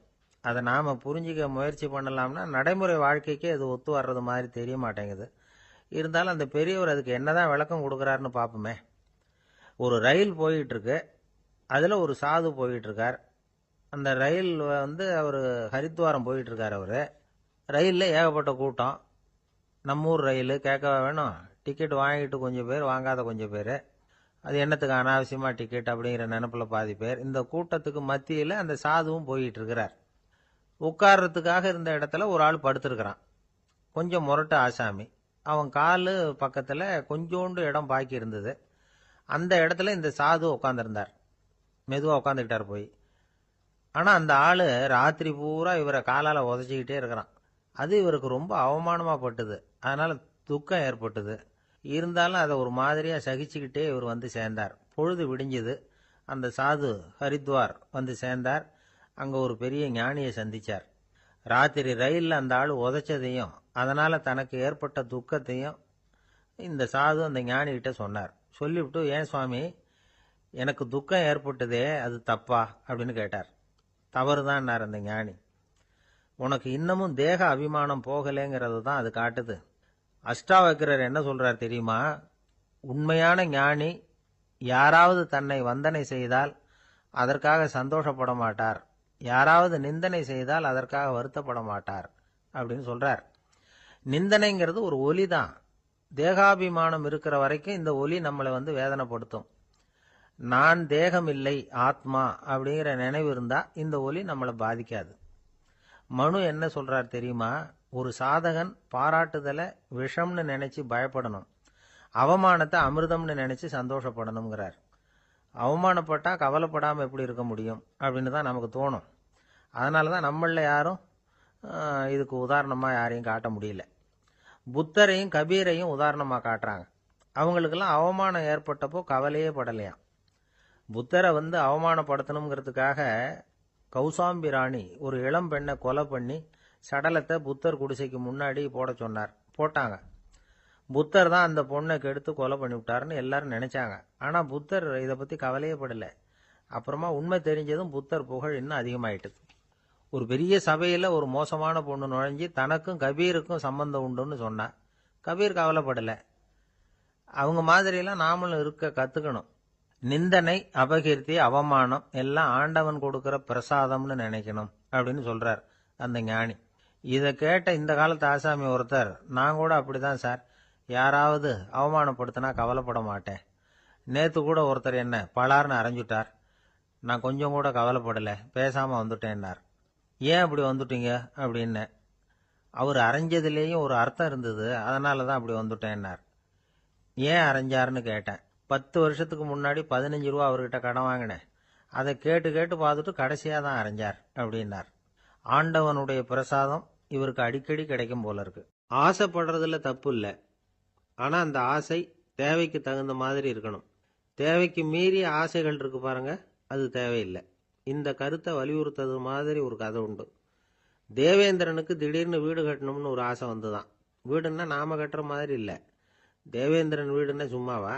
ஒரு பிரம்மாண்டமான அரண்மனை கட்டணும். அது மாதிரி இந்த 3 லோகத்திலையும் ஒரு அரண்மனை கிடையாது அப்படின்னு எல்லாரும் சொல்லணும். இது அவனோட ஆசை. உடனே தேவ தச்சரான விஸ்வகர்மாவை கூப்பிட்டான், உத்தரவு போட்டான். விஸ்வகர்மா தன்னுடைய உதவியாளர்களை எல்லாம் கூப்பிட்டு ஒன்னா சேர்த்துக்கிட்டார். படாத பாடுபட்டு ஒரு பெரிய அரண்மனையை கட்டி முடிச்சார். கட்டி முடிக்க 1000 வருஷம் ஆச்சு. தேவேந்திரன் பார்க்கறான். அவனுக்கு திருப்தி ஏற்படலை. என்னுடைய அந்தஸ்துக்கு இது ரொம்ப சாதாரணமான கட்டிடம், இதை விட இன்னும் பெருசா கட்டு அப்படின்னா. தேவ தச்சர் திணறி போயிட்டார். அவரால் அதுக்கு மேலே எதுவும் செய்ய முடியல. என்ன பண்றதுன்னு யோசனை பண்ணார். நேராக நாரதர் காலில் போய் விழுந்தார். நீங்க தான் என்னை இந்த பிரச்சனையிலேருந்து காப்பாற்றணும்னார். நாரதர் யோசனை பண்ணார். சரி, கவலைப்படாதேன்னார். நேராக இந்திரன் கிட்ட போனார். இந்திரன் நாரதரை பார்த்த உடனே வாங்கன்னு கூட்டிட்டு போய் அரண்மனையை காட்டினான். இது மாதிரி ஒரு அரண்மனையை நீங்க வேற எங்கேயாவது பார்த்துருக்குறீங்களா அப்படின்னு ரொம்ப பெருமையா கேட்டான். நான் பார்த்ததில்ல, ஆனா என்னை விட வயசுல மூத்தவர் மகரிஷி லோமேசர், அவர் ஒரு வேளை பார்த்துருக்கிறாரா என்னமோ அப்படின்னார். உடனே அவரை மனசுல நினைச்சு தியானம் பண்ணினார். அடுத்த கணம் லோமேசர் அங்க வந்தார். இடையில ஒரு சின்ன துண்டு, கையில ஒரு கமண்டலம், தலையில ஒரு பாய், அவ்வளவுதான் அவர்கிட்ட இருந்தது.